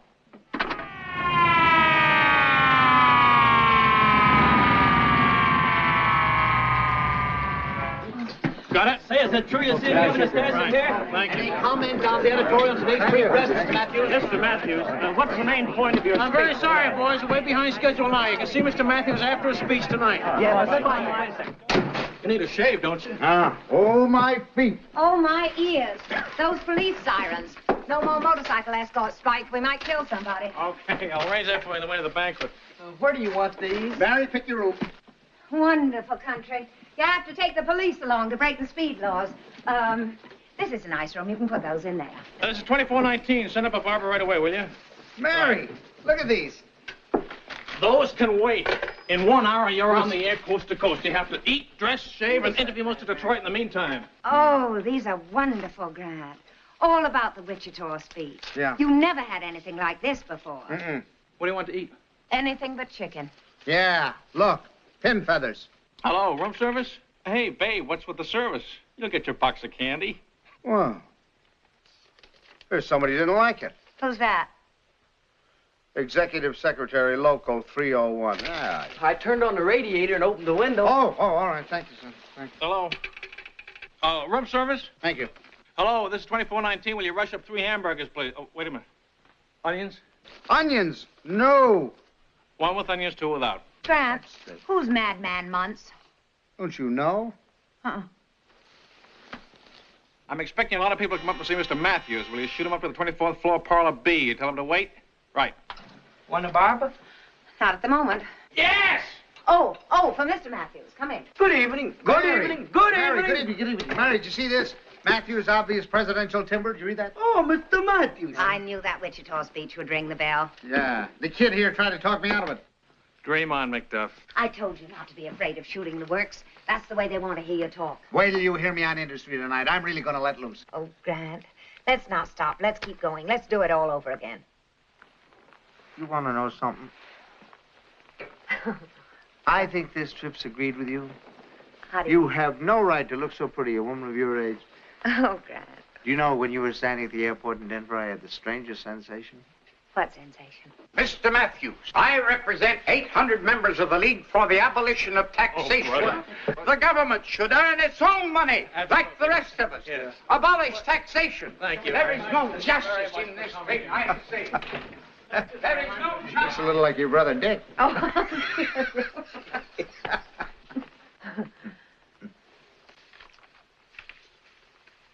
Go on, Grant. What sensation? Oh, well, you were standing there at the airport in the moonlight, and the wind from the propeller was blowing your hair. And your dress... Will I get you other bags now? Yes. Now, just go.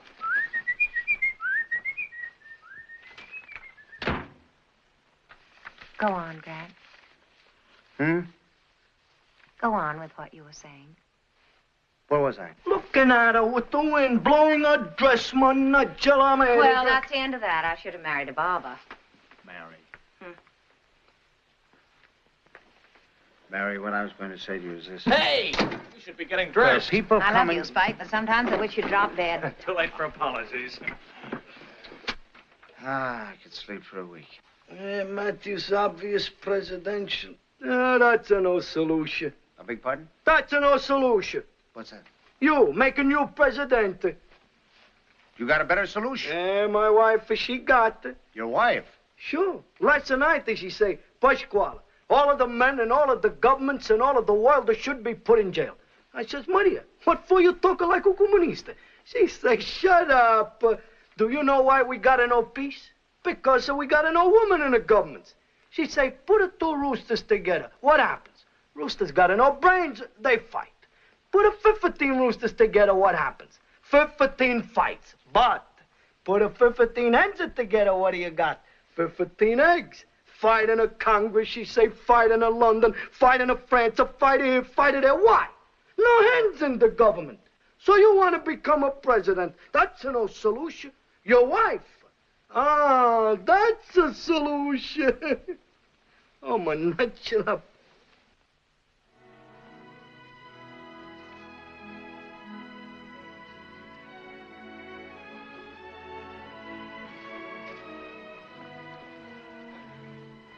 Gran. You. Mr. Candidate. Mr. President. Yes? That got him. Oh, I've just had the darndest dream. All candidates have that dream. On your toes, Matthews. That man is here. Jim! Hello, Jim. What are you doing here? Hello, Grant. I thought I'd come out and bring you up to date on things. Taking my wife for solution. His wife's what? He thinks Mary should run for president. Oh, that's silly. No woman could ever run for president. She'd have to admit she was over 35. Well, politics certainly agrees with you, Grant. You're looking very fit. I'm feeling very fit. I mean very fit. Oh, dear. I wonder if anything will fit. You won't have much time with Grant, Jim. I've got a lot of people lined up for him to see, and they're due any minute. Want to read some of these? Grant, what are you talking about here tonight? Well, you know, this is the last speech, Jim. It's got a little bit of everything. Anything controversial? Not for anyone who agrees with him. You've got to get dressed, Grant. Yeah. Grant, while you're dressing, have you got a copy of tonight's speech I can be glancing at? Well, it really isn't a speech, Jim. You know, I'm just going to talk from notes. I turned off the radio. Yeah, you put up the window. That's fine, son. Good night and thanks. You'd make a good Secretary of the Treasury. Good night. Say, if you really want to read something, Jim, read this editorial. And all those telegrams. Oh, these? Oh, they're just from people. Just from people? Yeah, you didn't find any of them signed state chairman, did you? Grant, you're going to be late. Now, you know, after I'm president, you're going to have to quit shopping. See what I mean? I told you sent the wrong dame along. Yeah, it's a crime. The boys in the Northwest and all along the coast were swinging right in behind him. And then he had to stick out his chin in Wichita. How much damage has he done? Well, we may have lost labor. I must have had 30 calls after that last speech. Well, when we get to New York, Kay will straighten him out. She's got the Indian sign on him, you know. But that doesn't fix us up for tonight. What are you afraid of tonight? I don't know. Only she's too doggone happy. Hey, I think it's a good sign, Jim, coming down here. Afraid somebody else will get his place on the bandwagon. Yeah, don't tell him what you're talking about tonight, though. Why not? I don't know. I just don't like Jim turning up all of a sudden like this. Oh? Don't underestimate this guy, Jim. People don't just come up and shake hands with him. They're up there with a light in their eyes. If he gets away from us, you may be heading a Stop Matthews movement. I don't want to stop him. I know this convention's going to be a rat race. I think we can nominate him. If we can keep him in line. Well, now I've got some good news for you. The guy's vulnerable, Jim. He's got the bug. Yeah, how bad's he got it? Well, he's seeing himself on statues already. And I think we'd better tell him the facts of life. Yeah, you do that, Jim. Dinner! Spike, you just sang a symphony. Oh, Grant, leave your hall door open, will you? I got a lot of people coming in. Okay. Oh, you can eat mine, Jim. Okay, here we go with the first bunch of patriots. And remind Grant they've got votes, will you? Spike does take the nobility out of a crusade, doesn't he? Am I supposed to be noble on my salary? Mary, I can't go to this banquet tonight. Might start talk. What is the boy orator giving out with tonight? I have a much better idea. Hello. Hello. Would you have a radio sent up to 2419 right away? Thank you very much. You better be good tonight, Grant. Jim will be listening in. Say, are you Grant Matthews? Yeah. Let me shake your hand. Your speech was swell. The best I ever read. What's your name? Amo Brigsby. Thank you. I'm glad you're with us. Been here long? Yeah, a long time. Inherited the job from my father at the old Cadillac. Married? Yeah, 4 kids. Oh, kind of good. expensive these days. Yes, it is. Yes, it is. You're right about that. Give it to him tonight, Mr. Matthews. Give it to him. All right, Emil, I will. Hey, Grant, if you want to rehearse that, I'd be glad to have you try it out on me. Well, I'll give you the start of it. Ladies and members of the Industrial Council of Detroit, what is the biggest single question facing the American public today? Who's with onions? I guess I'm with onions. Grant, your public is waiting. My hamburger is waiting. Hamburgers don't vote. These are dairy farmers. Just a little talk. Cows, butter, American cheese. What do I know about American cheese? Walk this way and meet 3 perfect specimens. Oh. And remember, Grant, they've got votes. Now I'll set them up in the other alley. Well, Jim, what's the state of the union? What are your reports on Grant? First, let me give you my reports on you. You've done a great job, and I want to congratulate you. I'd like to admit something. I've enjoyed it, every minute of it. Jim, Grant's got something. Don't try to take it away from him. When he's just cockeyed drunk with sincerity, people can't resist him. It sounds as though you couldn't either. Oh, no, the state of our union is strictly political. Thought I saw Grant throw you a look or two tonight that wasn't entirely political. You're a bachelor, aren't you, Jim? Theoretically, why? Well, if you were married, you'd know that there were little things that sort of... Well, for instance, when Grant found out once that the girls at school used to call me Maisie, he knew I hated it. So sometimes he used to call me Maisie just to tease me. Well, Maisie doesn't live here anymore. Another thing, he always hated to hear me swear. Whenever I let go with something, he used to smack me on my sitter hard. I've done a lot of swearing on this trip. And no smacks? It's a small request. But I'd give anything for one good smack on my south end. I certainly wish that I could do something about that. Well, how's the farmer's choice? Say, after the beautiful things I have just said about cows, I certainly feel guilty eating this hamburger. It's like eating one's dearest friend. Ah, back from the pasture. Wipe off your feet and come in to meet the AFFL. You give me time to eat. Yeah, let him eat. This is a crisis. I have to know you're holding the AFFL in there while I sneak the CIO into the other bedroom. Well, put them both in the same room and I'll talk to them. Little boy Blue, haven't you heard? They ain't keeping steady company anymore. I'm serious about that. You tell those fellows in there the CIO are coming in, then I'll come in and talk to both of them at the same time. Grant, you're just asking for trouble. Now, I don't mind you having your head in the clouds, but I wish you'd keep your feet in the voting booth. Now, look, Jim, those men in there are the kind of men who are responsible for the Wildcat strikes. If I can make them see something bigger than their own jobs as head of their own locals, and whatever little power they get from that. There may be Now, some you shut up. That's Keep one out of of the this. things I came out here to talk to you about. Your Wichita speech chilled off most of the labor leaders in the country. I know because I talked to them. Why? What did I say to them? I just said when the members stop running the unions start running the members. Good heavens, Jim, I'm for labor. Oh, sure, everybody's for labor. That's like saying you're against sin. But the labor leaders don't think you're for them. Not after that crack that they're responsible for the Taft-Hartley law. Well, no dice. They're even mad they're in the same hotel together. That makes me mad. Watch out for the little guy they call Mac. Now for some counter-espionage. Jim, how can you say that Grant offended labor? That Wichita audience was full of cheering union men. Union members might cheer, but it's the union leaders that swing the delegates, and they're sore. Don't you want Grant to be a good president? Mary, a good president is one who gets elected. The Eastern Front's ready. Is the CIO still in there? And in what I call an ugly mood. Jim, turn your back. This way, gentlemen.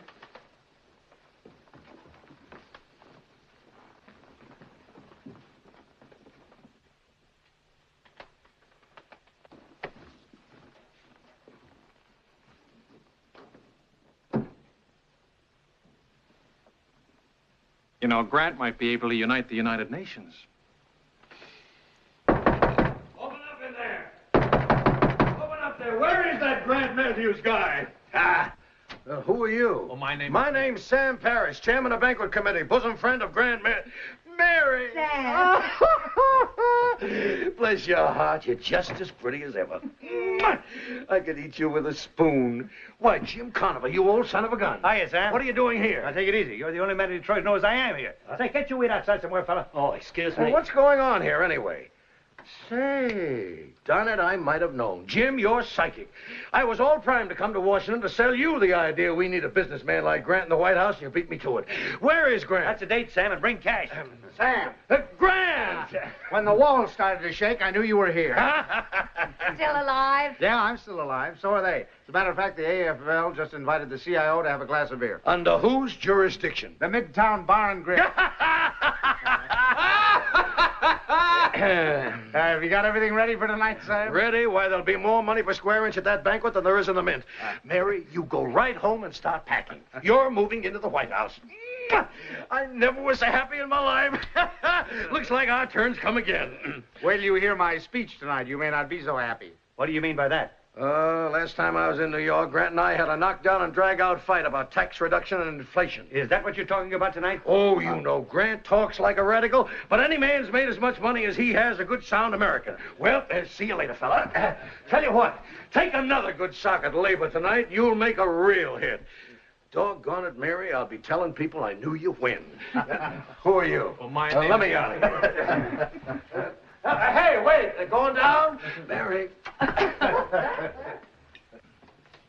Spike, don't you dare do that. All right, I can starve, but that's the way you make communists. I wonder what a hot hamburger tastes like. Grant, do you expect me to run your campaign for you? Have I any choice in that? You certainly have. But if I'm to stay in the picture, I want to know what you're planning to say here tonight. I have a right to know. All right, Jim, you can know. I'm going to tell them they do a lot of yapping about communism, but as long as they think about high profits instead of high production, they're playing the communist game. High production is the way to kill high prices. They want high prices. High prices mean inflation. Inflation today means depression tomorrow. And a depression in these United States is exactly the ace card Moscow was waiting to draw. They don't want to hear these things. Well, they're going to hear them.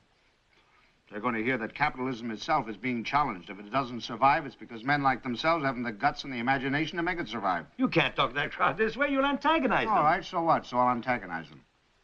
I yelled my head off about labor, didn't I, and its responsibilities? Well, I'm going to lay it right on the line for industry, too. Now, look here, Jim. You know just as well as I do that there are men at that banquet who will be rooting for a depression just so they can slap labor's ears back. And I suppose you have a few well-chosen words to say about tax reduction? You better not worry so much about tax reduction until we accomplish some of the things we have to accomplish. I'm going to tell them that the wealthiest nation in the world is a failure unless it's also the healthiest nation in the world. That means the highest medical care for the lowest income groups, and that goes for housing, too. The one thing this nation is not rich enough to afford is not having a roof over our heads. And I'm going to tell them that the American dream is not making money. This is the well-being and the freedom of the individual throughout the world, from Patagonia to Detroit. We can't be an island of plenty in a world of starvation, you know. We have to send food, clothing, machinery, and money to the bitter, impoverished people of the world to try to recreate their self-respect. Give them the desire again for individual freedom. And I'm going to tell them that as long as dictatorships remain in the world, we better remain well-armed. Because the next time, we're not going to get 2 years to get ready. They're going to jump us overnight. And I'm going to tell them that there's only one government which is capable of handling the atomic control, world disarmament, world employment, world peace, and that's a world government. The people of 13 states started the United States of America. Well, I think that the people of that many nations are now ready to start a United States of the world, with or without Russia. And I mean a United States of the world, with one Bill of Rights, one international law, one international currency, one international citizenship. And I'm going to tell them that the brotherhood of man is not just an idealistic dream, but a practical necessity if man is going to survive. And I'm good. Where are you going? I'm going out and get pie-eyed, and I'm going back to Washington. You're walking out on me? Well, if you're going to climb out on a limb like that and saw it off behind you, let me remind you that up to now you haven't got one pledged delegate to that convention. Do you know how many you need to be nominated? About 550. Think that over. You've already scared off big labor, and if tonight you scared off big business, you're a dead duck. Jim, they've got to know where I stand. I told you that at the start. I've got to be on record, nomination or no nomination. All right, but not here, not tonight. Not when you're on a radio hookup. Hello? Save it sometime when you're out in Nebraska or Oklahoma. See you, Jim. I'll go air out Parlor B. Hello. Oh, hello, how are you? Where are you? Fine, I'll come up to your room. Excuse me a minute, Gran, I'll be right back. I just wanted to tell you the gang in the kitchen are all listening in tonight, Mr. Matthews. Oh, fine. Fine, Emil, you do that. Down there, they say you're not just another one of those politicians. You're not, are you, Mr. Matthews? No, I'm... Oh, I knew it. Give it to him tonight, Mr. Matthews. Give it to him. I'm sorry Jim got a line on what you're going to say here tonight. So am I. I was all pepped up about that speech tonight. You're not going to change it. Oh, I don't know. Jim's only argument is that this isn't the place to say it. Do you think he's right? It isn't whether Jim's right or not. It's just that there's no such thing as a little garlic. Haven't answered my question. Grant, do you remember what made the biggest impression on that audience in Wichita? It was when you said the real wealth of the world is not in coal or iron or bank accounts. It's in principle, integrity, honesty. Plain, ordinary, garden variety honesty. Do you remember that? Well, should I change it or should I not? No, the world needs honest men today more than it needs presidents. Okay, let's go. Spike! I'll get Hold it, come on, hold it a minute, Grant. About your speech tonight. Some of the smartest boys in Washington got together and prepared something for you to say. They know what they're doing. The palsied hand of bureaucratic control must be removed from the throttle of industry. What is this, a gag? No, why? Industry is not a felon. It can no longer be treated as one. The binding shackles of government... Why, Jim, this is double talk. Well, what you were planning was trouble talk. Confound it, man. Don't you want to be president? Yes, I want to be president. Well, then let me get you nominated. How about letting the people get him nominated? The people have darn little to say about the nominations. You've both lived in this country all of your lives. It's about time you got that through your heads. You're not nominated by the people. You're nominated by the politicians. Why? Because the people are too darn lazy to vote in the primaries. Well, politicians aren't lazy. I'll put Grant in the White House if you and he give me half a chance. Now, use your head, Grant. We've got to bring you into that convention without any enemies. That's our whole strategy. Nomination or no nomination, Jim, they've got to know where I stand before they vote for me. Grant. I hate to do this to you, Grant, but there's one more delegation. Oh, no, tell them I've left. Oh, you can't do that. They'll see you on your way out. These are important VIPs. We're the guests of honor, don't we? Yeah, well, I'll cut it short. I'll go out and strew the path with flowers. Mary, I want to tell you right now. If Grant blasts that group tonight, he'll be blasting himself out of any chance of the White House. He's got to take professional advice. Jim, let him alone. He's just trying to tell the truth as he sees it. It doesn't matter whether he becomes president or not. Doesn't matter? No, not that much. I know that man and I love that man. And I tell you, if you get him to compromise, you'll destroy him. Compromise will eat into him like a worm. He won't be Grant Matthews anymore. Mary, I hate to be blunt, but as a political advisor, you are a wonderful wife and mother. And as a wife and mother, I'd like to tell you that Grant doesn't need politicians like you. You're trying to make him believe that he does so that you can ride in on his coattails. I know where you stand, Jim. You and Kay Thorndike. And Emil, the waiter here. The man who elects the presidents. He knows where you stand, too. He can smell compromise a mile off. Come in. Let him alone. Just let him tell the truth. You've got an honest man. You don't know how lucky you are. I got your radio. Had to steal it from another room. Yes, plug it in, please. Everybody wanted a radio tonight. So? Yeah, big broadcast from Hollywood. Bob Hope and Jack Benny. All set. The elevator's waiting. Fix your tie, Grant. Listen in, Jim.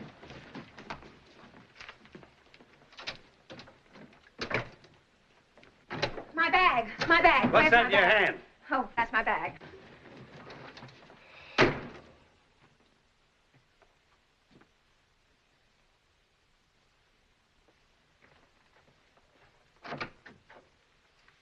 May as well sit in here and be comfortable.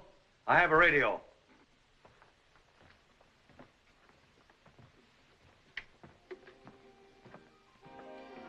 Dare I listen? You can listen. Are you sure? You were only with him a few minutes.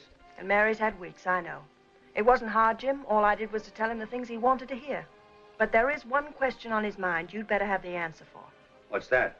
He's beginning to wonder if there is any difference between the Democratic Party and the Republican Party. Now, that's a fine question for a presidential candidate to ask. There's all the difference in the world. They're in and we're out.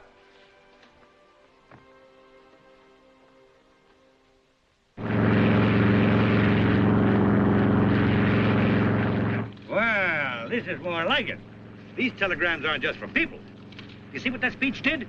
Boy, happy days are here again. Hey, Brock from Missouri and Tenenbaum from Colorado. Yeah, those birds don't send telegrams unless they're fishing for bids. I thought they were Dewey men. Not now, they're not. Hey, look at this.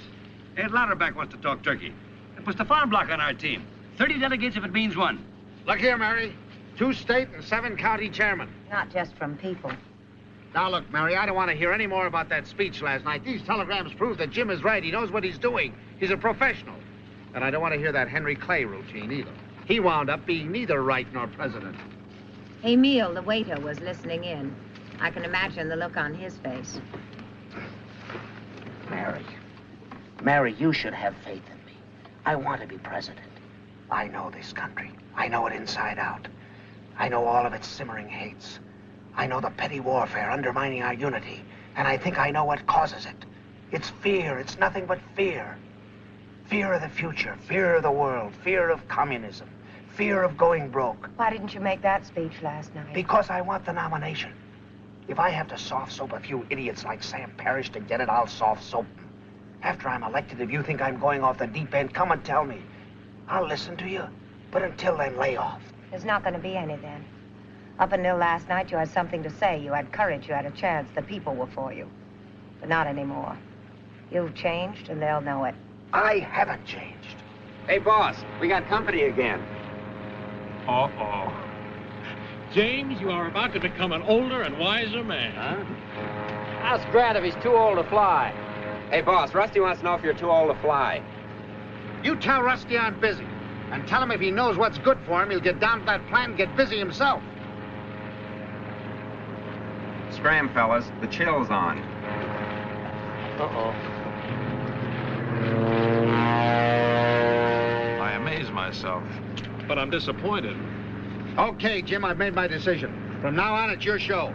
I'll talk turkey with Louderback. I'll play ball with anybody who'll help me get the nomination. Is that clear? Right. And money is no object. I'll spend $1 million if I have to. Grant, watch us go from here. Where is Louderback, in Washington? Yeah. Get him on that phone. Ed, you know Grant will never fight the farm bloc. It's too powerful. I don't beat about the bush, Jim. I'm anti-Cuban sugar, anti-Mexican cotton, anti-Argentine beef, anti-Canadian wheat, anti-free trade of any kind. Are you for anything? Yes, I'm for Ed Louderback, same as you're for Grant Matthews. Yes. How many delegates can you deliver? Deliver? None. I only influence. Well, how many can you influence? Perhaps none. Let's have it, Ed. What do you want to nick us for? I name the Secretary of Agriculture. You have delusions of grandeur. You want my support? And we'll pay for it. You can approve the appointment, but you cannot make it. Good enough. Good enough. Right of vetoes. Good enough.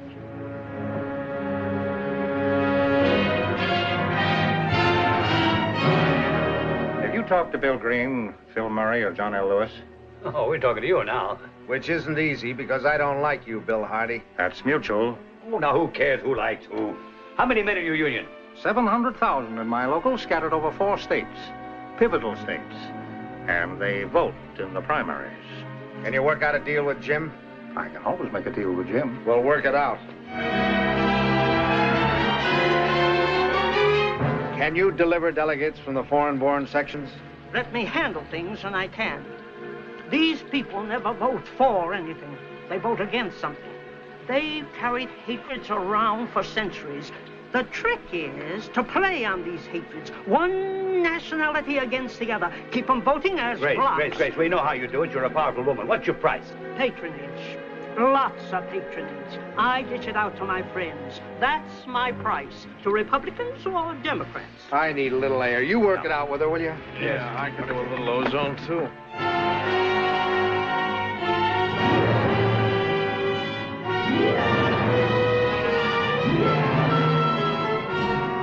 Those are the posters, and these are the ads for the broadcast. They'll be in 30 newspapers. It'll be the biggest send-off any candidate ever had. Radio, television, newsreels, the press, the works. No use having big dough, not spending it. Excellent idea. Doing it all from his own home. A fireside chat from the next president. To say nothing of the next president's wife and kids, no one will top us for corn. Where does this Thorndyke dame fit in the picture? What do you mean by that? Now, let's not start kidding each other. There's a rumor around. Ridiculous. An old wives' tale. What rumor? Kay Thorndyke and Matthews. I've heard it twice. Bill Hardy, I'm surprised at you spreading a foul story like that. I'm spreading nothing. And I want to be sure there's nothing to spread. Now, look, everything's got to be kosher. I thought he was a family man. There's nothing to it, believe me. Would I lie to you? Yeah, would he lie to you? Don't make me answer that question. I tell you that Kay Thorndyke is a friend of the family. She and Mrs. Matthews are just like that. Will she be at the broadcast? Why, of course you will. Mrs. Matthews has already invited her. Well, I'll be glad to see her there. I've never met Miss Thorndyke. Come on, let's get back to this campaign. I got some work to do here.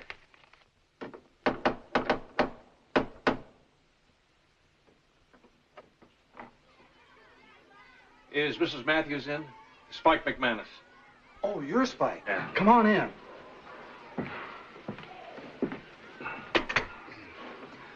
Buck Swenson. I'm the butler around here. Excuse my appearance. This happens every Saturday. The kids and their packages for Europe. Oh, you're quite a heavy contributor, I see, huh? Yeah, say you better hang on to this if you don't want some Belgian farmer wearing it. I'll call Miss Matthews. I was just going upstairs to get my swimming trunks on. Let the kids sweat my pants later on. Hi. Hi, what's going on out there?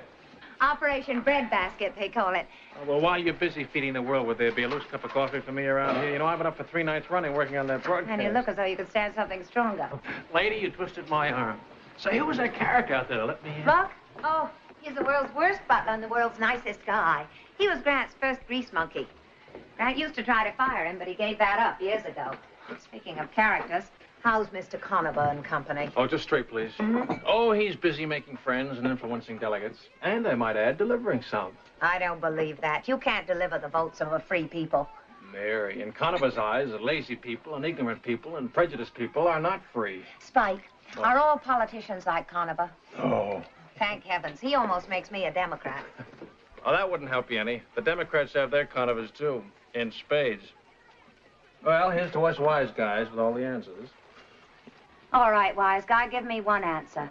What changed Grant in Detroit? Detroit. Oh, that's so many hotel rooms. Spike, please. What made Grant change that speech at the last minute? Oh, Mary, wouldn't you rather hear how someday I'm going to buy a country newspaper and yell my head off? You know, the 95% of the newspapers are in small towns. Yeah. That's America, lady. That's where the real freedom of the press is. That's the kind of thing Spike. I like to... What really made you leave the tobacco smoke this fine, sunny day? Mary, a crisis hath arisen. A crisis. That's good. What about? The big broadcast. Oh. There's a story going around Republican headquarters and around Democratic headquarters about you getting plastered one night and throwing Kay Thorndyke out of your house. Yeah. If it isn't nipped in the bud, Grant's political goose might be cooked. Well, that's a true story. What am I supposed to do about it? It isn't true, and the only way you can prove it is to invite Kay here to the broadcast. Here to my house? Mm-hmm. Be photographed with her. Make it clear that she's a friend of the family's, not just a friend of Grant. Has Grant heard about this? No, he doesn't know anything about it. This is Conover's idea. And sounds like him. If you, yeah. Mom, we need more bubble gum. Bubble gum?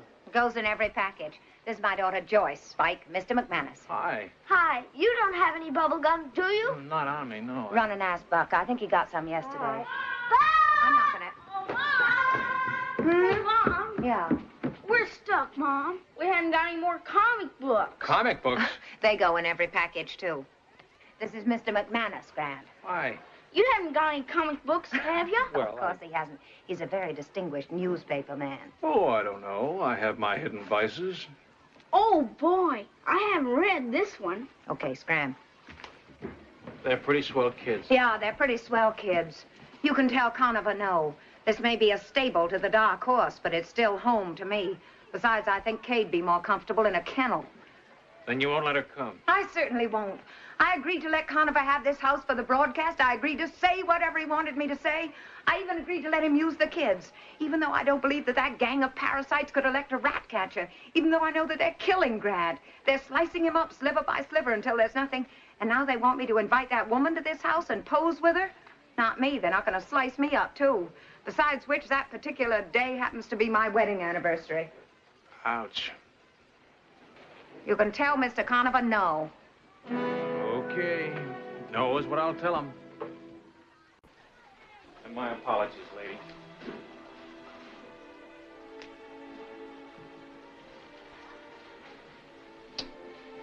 I only do that to people I like very much.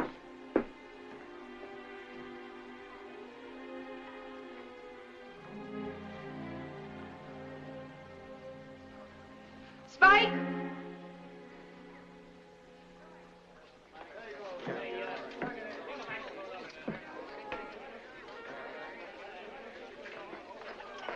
Hello, boss. Come on in.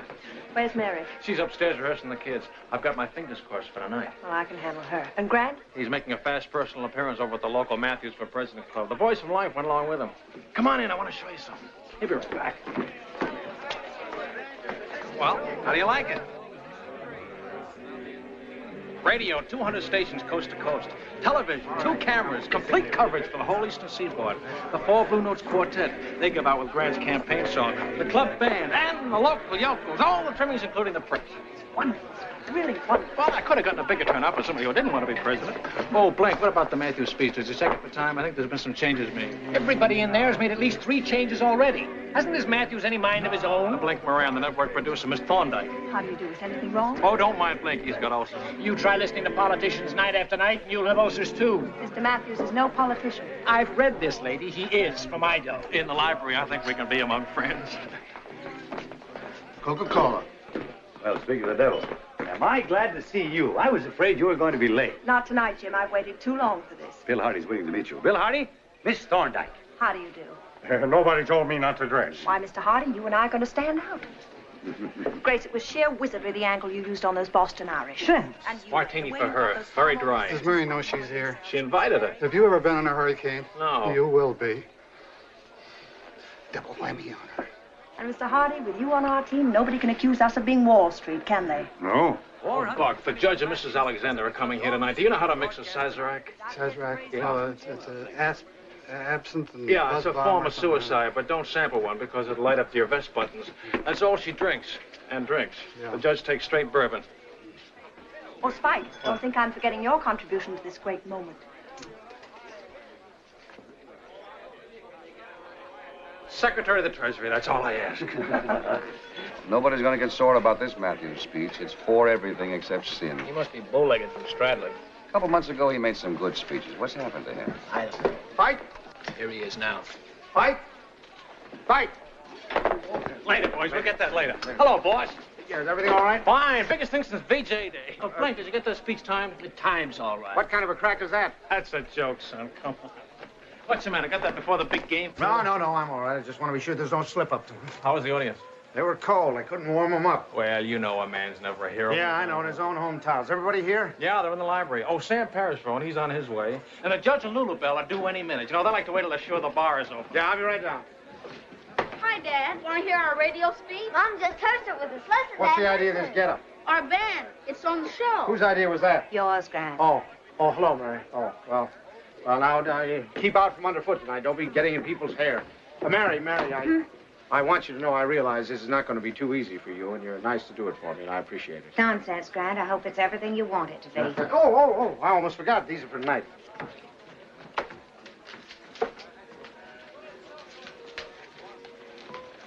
I didn't think he even remembered.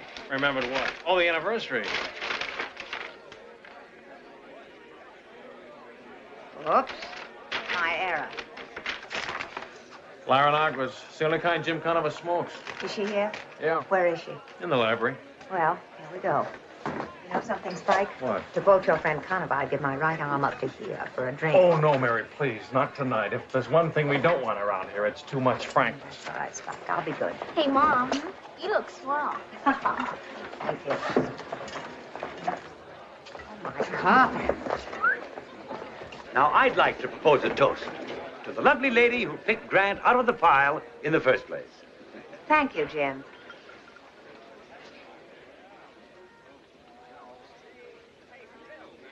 Hello, Mary. It was nice of you to ask me. Hello, Kay. You're just in time for a cocktail. Thank you. You're looking very pretty tonight. Mary's going to be the best-looking first lady we've ever had. Oh, well, let's get a nice picture of that, shall we? I'm sorry I wasn't here to welcome you. Face this way, This is the everybody. first broadcast that my children... Big smile. That's right. Shoot it. Ah, that's good. Broadcast that my children have ever been on. They're very excited. Mary, Bill Hardy? Oh, Mr. Hardy, the labor man. How do you do? Nobody told me not to dress. Well, I'm glad you did dress. I think men are much too lazy today about dressing. Ed Lauterbach? The farm expert. How do you do? Your husband talks well, but you're prettier. Thank you very Mrs. much. Draper, Mrs. Matthews? Mrs. Matthews, you should be seen more in public with your children. Foreigners like children. Doesn't everybody? Oh, Grace, let's not get started on politics right away. You're in for a very bad evening, Mary. Oh, no. Politics is new to me, but I'm very interested. You've got the very in the wrong place, Mary. Interested, but very new. Jim means I haven't...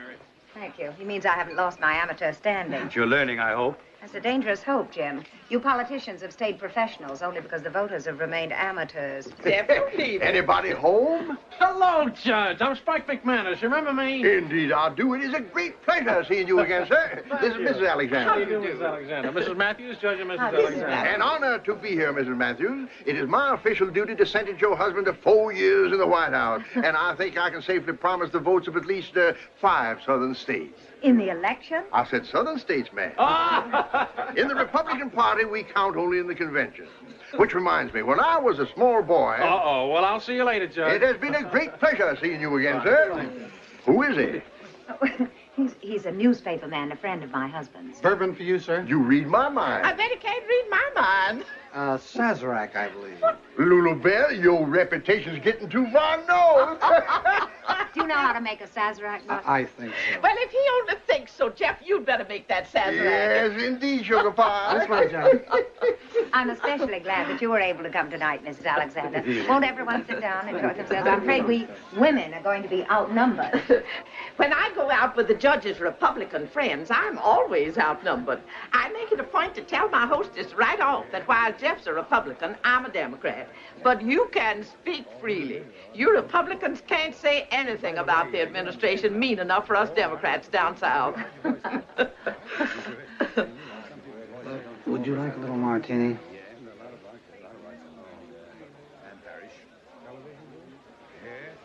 Mm-mm. Just an idea. Well, hello, Grant. Where have you been? Hello, everybody. Hello. I'm sorry I'm late. You've been rehearsing your speeches? Hello, Bill. Nobody told me not to dress. On you, it looks good.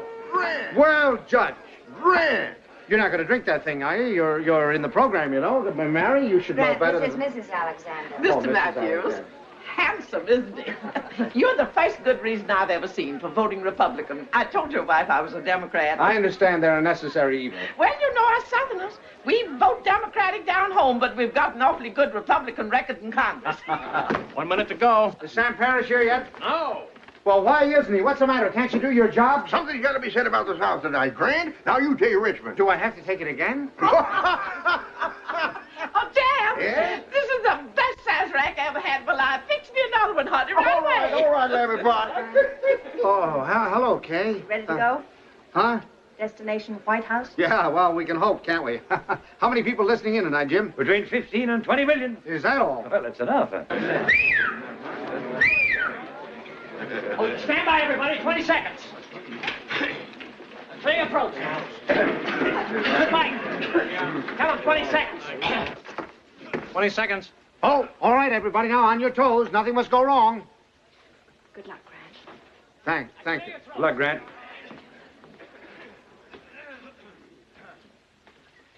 Hold it. 5 seconds.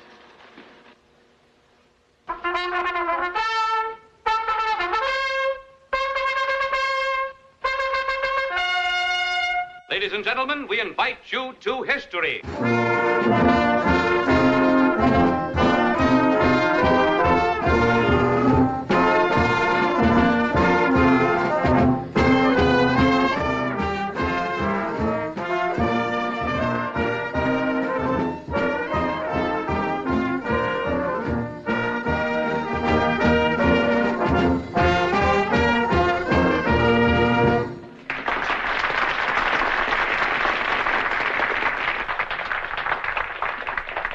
Ladies and gentlemen, this is a paid political broadcast.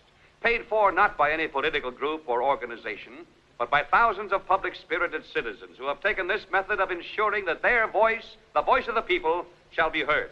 Jeff, honey, Some weeks ago, if I've Grant got to Matthews, listen a to private speeches, citizen you traveling better as a fix me private another Sazerac Journeyed right across away. this country, speaking at public meetings, in factories, in schools, voicing his opinions of the problems besetting our nation, and frankly outlining his ideas of how they should be met. No politician, this, selling a bill of goods. No candidate for any office. Instead, a private citizen fulfilling what he saw as the duty of a citizen. The result, a stirring demonstration of democracy in action. All over the country, spontaneously, unsponsored, hundreds of Matthews for President clubs sprang up overnight. And tonight, in more than 400 American cities, men and women are gathered together in the American way in halls, tents, town squares, in their own homes. Where's Gran Matthews? Where's that next president? From the highest office in the land. Who are you? They have contributed their dimes and their dollars to pay for this telecast. This is their program. This is, in truth, the voice of the people. Where's your speech? Right here. Relax, fella. All you gotta worry about is the third term. Where's Mary? Hello, everybody. Hello, Sam. Late as usual. Mary. I could eat you with a spoon. Nobody told me not to dress. Well, isn't that what you're after, Bill? Put evening clothes on, labor, and let the rest of us go without. Gosh, no, don't give me anything. I've been celebrating all the afternoon. Great gosh almighty, do we have to listen to Aunt Lotta back? There, that's better. Hello, Miss Thorndyke. Where did you get to that night in Detroit? I looked all over the banquet hall for you. I didn't go to the banquet. Why, I thought that's why you were in Detroit, to hear Grant's speech. Were you in Detroit when we were there, Kay? Why, you must have seen her, Mary. She was on her way up to your suite. I just left you, remember? No, I didn't see Kay in Detroit. You must have dropped in to talk to Grant about his speech on big business. Well, what Grant said about big business that night was all right. Especially about high tariff, eh, Bill? Yeah. So you changed Grant in Detroit? Sam, did you get that finance report I sent you? Yes, and it's a rotten job. You let me handle money matters from now on. Oh, hello, Judge. You drinking with both hands now? Hello, Sam. These are for Lulu Bells. Sam, you're on. How am I doing? I got so hungry for some good Republican talk, I brought you two of them. Oh, Jeff, you're an angel. I'll take one of those, Judge.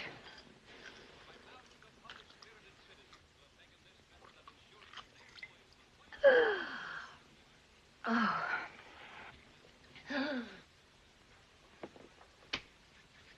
Mary, what are you doing with that? If we're going to have a high tariff, I might as well get a little high myself. Mary, for Pete's sake, those are liquid dynamite. Too bad I didn't have some in Detroit. Jim, there's something I want to discuss. Jeff, darling, make me another one right away. Yes, honey. Would you make another one for me, too, Judge? Well, yes, sugar. I mean, ma'am. My. They're very strong, aren't they? Surely. What's in them? I don't know. You mean you've been drinking these for years and you have no idea what's in them? Never bother, darling. They make you feel good. That's all I know. I do hope Mr. Matthews is including those paragraphs I gave him about the Italians. Their vote is so important. If you favor Italy, won't that lose you the Abyssinian vote? There are about 17 Abyssinians in the United States, and only 3 of them vote. Good. Then we don't need to worry about justice for the Abyssinians. Abyssinia? That's up north, isn't it?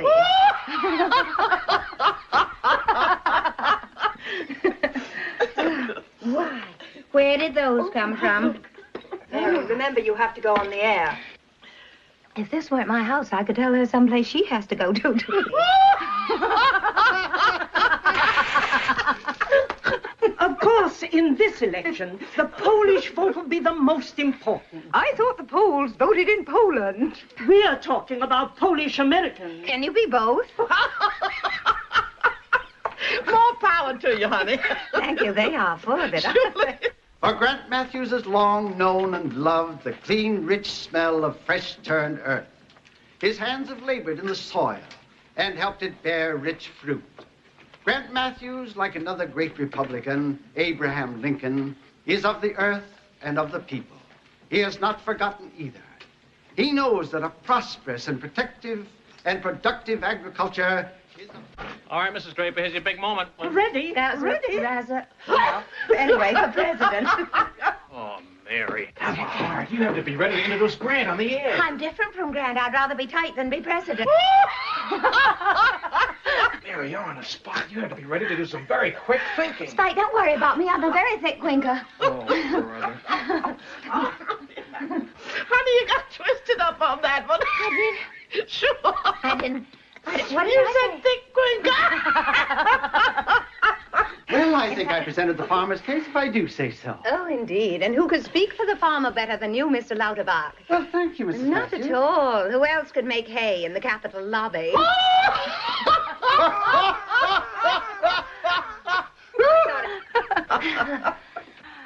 I thought it was funny, too. Oh, my dear, I haven't enjoyed enjoyed myself so much since Huey Long died.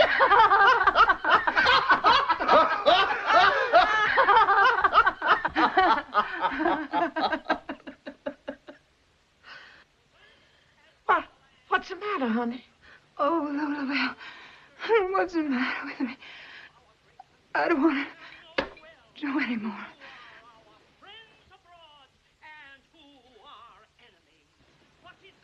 I just want him to... Okay, you better get in this. Bill's holding a pistol at my head. What do you mean? He's wealthy. I'm not wealthy. You want me to go on that radio and support Matthews, don't you? Certainly. Then I name the labor members of the National Labor Board. Grant made no such deal. Jim and I did. We did not. You misunderstood me. I said you could veto the appointments. You're next, Mr. Hardy. Not till I get this settled. Get Matthews. Never mind, Matthews. You can't have that, Mr. Hardy. Labor as a whole must make those appointments. If I support Matthews, I am labor as a whole as far as he's concerned. Just a minute. If Hardy gets what he wants, then I name agriculture. Hold on, I've got to stay here. Oh, butt out, Parrish. We don't need any kibitzers. Kibitzers. Listen, you, I'm raising the money here, and money still talks. Hardy, 1 minute to go. You better get Matthews in here. Hold it, Spike. Mr. Hardy, you wouldn't be here if you could have made a better deal anywhere else, and you're staying on till the end of the ride. When the time comes, I'll take care of the details. I want to hear that from Matthews. He's the candidate. As far as you're concerned, I'm the candidate, and you'll do as I say. Or so help me, I'll break you in my newspapers. 20 seconds. Make up your mind. All right. I'll go. As for the rest of you, you'll stick to your bargains. And Grant's not to be bothered by anything. If you have any problems, come to me with them. I'll say one thing for you, Kay.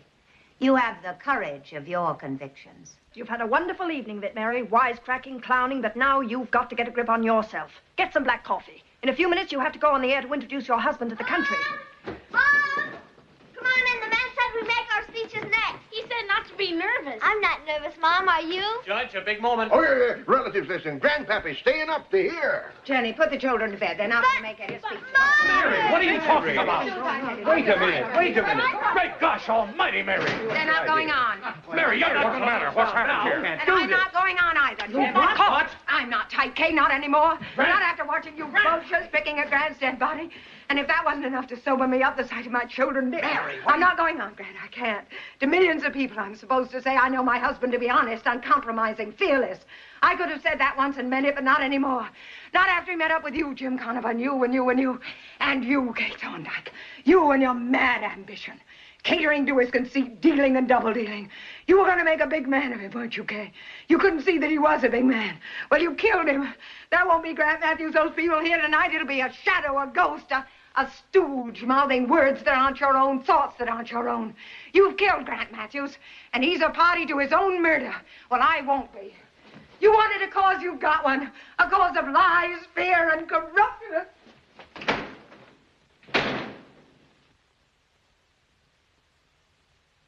Hallelujah. Here goes the ball game. Hysterical. She's gone crazy. You heard her. She called us a lot of crooks. What did you expect her to say? It's the truth, isn't it? What do you mean? We don't have to kid ourselves, do we? She has a right to say what she thinks. That's the way I want her to be. Grant, you're I'm going after the nomination. That's what we've all been working for, isn't it? Where's Mary? The kids are on next. The kids aren't going on. Neither is Mary. Tell that quartet to sit in again. Come on, sit down here. You're going on in Mary's place. One of the kids is sick. You're a friend of the family. Emergency. You've stepped in to read Mary's speech. Change it wherever before. Yeah. Don't let Kay take your place now. Oh, leave me alone, Spike. You love Grant Matthews. That big mug is your whole life. You know you do. But if you don't get in there now, this instant, you're going to lose him. Spike! Mary, take it from a guy who knows his horseflesh. Grant Matthews loves you. Deep down, he loves you. He's just run into a blind spot, that's all. Spike McManus. Kay's being stupid. She's trying to put Grant into the White House, the one place she can't follow him. And you're trying to keep him out of it. No. Out where the hunting is open, out where Kay can grab him.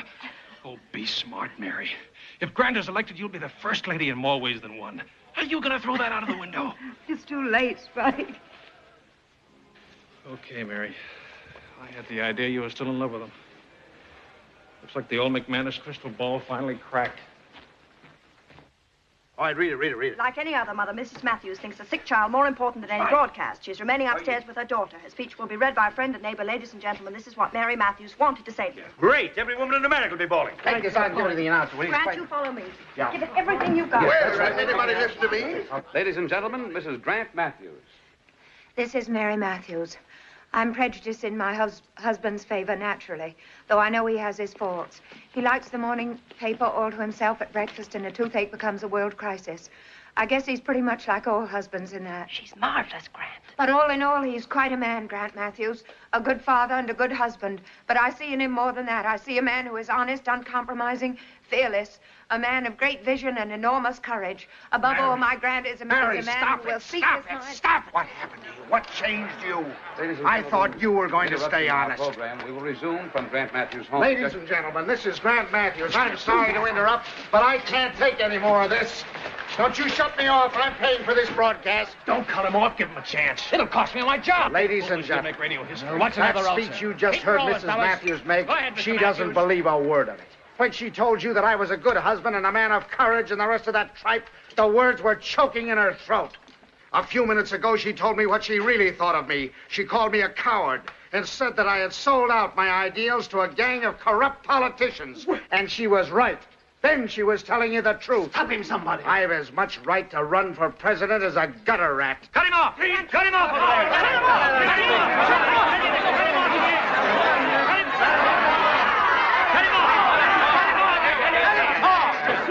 That squealing you hear, that's from the politicians. Those fearless patriots you heard supporting me on the air tonight. Now they're hurt. Now they're hollering. Now they're trying to shut me up. And I don't blame them. You can't call me corrupt and get away with it, you dirty company union fink. Give me that microphone. There it is. Go on. Take it. Take it. Tell them how you bragged you could deliver those 700,000 union votes of your men if I made you the big shot of labor. Go on. Your men would be interested to hear that. Tell them while you're at it that I was sucker enough to believe that you could deliver any votes. Wait till I get through with your plans, You won't brother. do a thing to my plans. Come on. Put them on the front page, boys. Get out. The next time your men will take it. Now, are there any of the rest of you characters who'd like to use this microphone to speak a little truth into it? Are you any better than they are?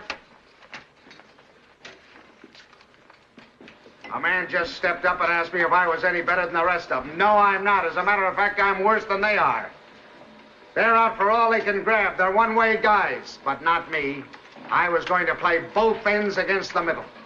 I sold out to them, but get this straight. I am no lamb led to the slaughter. I ran to it. I had the right idea when I started to talk to you people of America. The idea that you voters, you farmers, you businessmen, you working men, you ordinary citizens of whatever party are not the selfish scum that venal politicians make you out to be. I thought I could speak my piece straight out and forward. I thought I could tell you that this country of ours is young. It's not old. That we've just begun to grow. That all we need is courage. And from out of that courage will come a greatness greater than we ever dreamed. I wanted to tell you that we Americans are the hope of the world. And the secret of our great plenty is freedom. And we've got to share that secret and that plenty with the other nations of the world. And I wanted to tell you that we face a great problem. Because when people are cold and hungry and scared, they gather together in panicky herds, ready to be led by communists and fascists who promise them bread for freedom and deliver neither. Those are the things I wanted to say to you. But I lost faith in you. I lost faith in myself. I was afraid I wouldn't become president. I forgot that the one thing you've got to do is speak your piece, no matter what. So with the help of this gang of parasites, I convinced myself that the way to be elected was to play down to your lowest common denominator instead of up to your highest. To cater to the hatred of every class and race. To appeal to the worst in you, not the best in you. I used my wife, my kids, my friends. My whole campaign was a fraud. This is no simple fireside broadcast paid for by your dollars and dimes. This is an elaborately staged professional affair. I've spent $200,000 in exploitation and publicity on Matthews for president campaigns. I thought I could hijack the Republican nomination. I became an Al Capone of politics, but I forgot one thing. I forgot how quickly the Americans smell out the double dealers and the crooks. My wife knew, and I knew tonight. When I attended a meeting right here in Greatwood, they were all my friends there. People who had known me for years and liked me. But they didn't like me anymore. They were on to me. They knew I was a phony. Well, I guess that's the story, ladies and gentlemen. And it certainly isn't one I'm proud of. I'm the guy who screamed for a warrior's courage to face the simple private battles of everyday life. I'm the guy they meant when they said, "Physician, heal thyself." And so, here and now, I withdraw as a candidate for any office, not because I'm honest, but because I'm dishonest. I want to apologize to all the good, sincere people who put their faith in me. And I want to apologize to my wife. Crouse.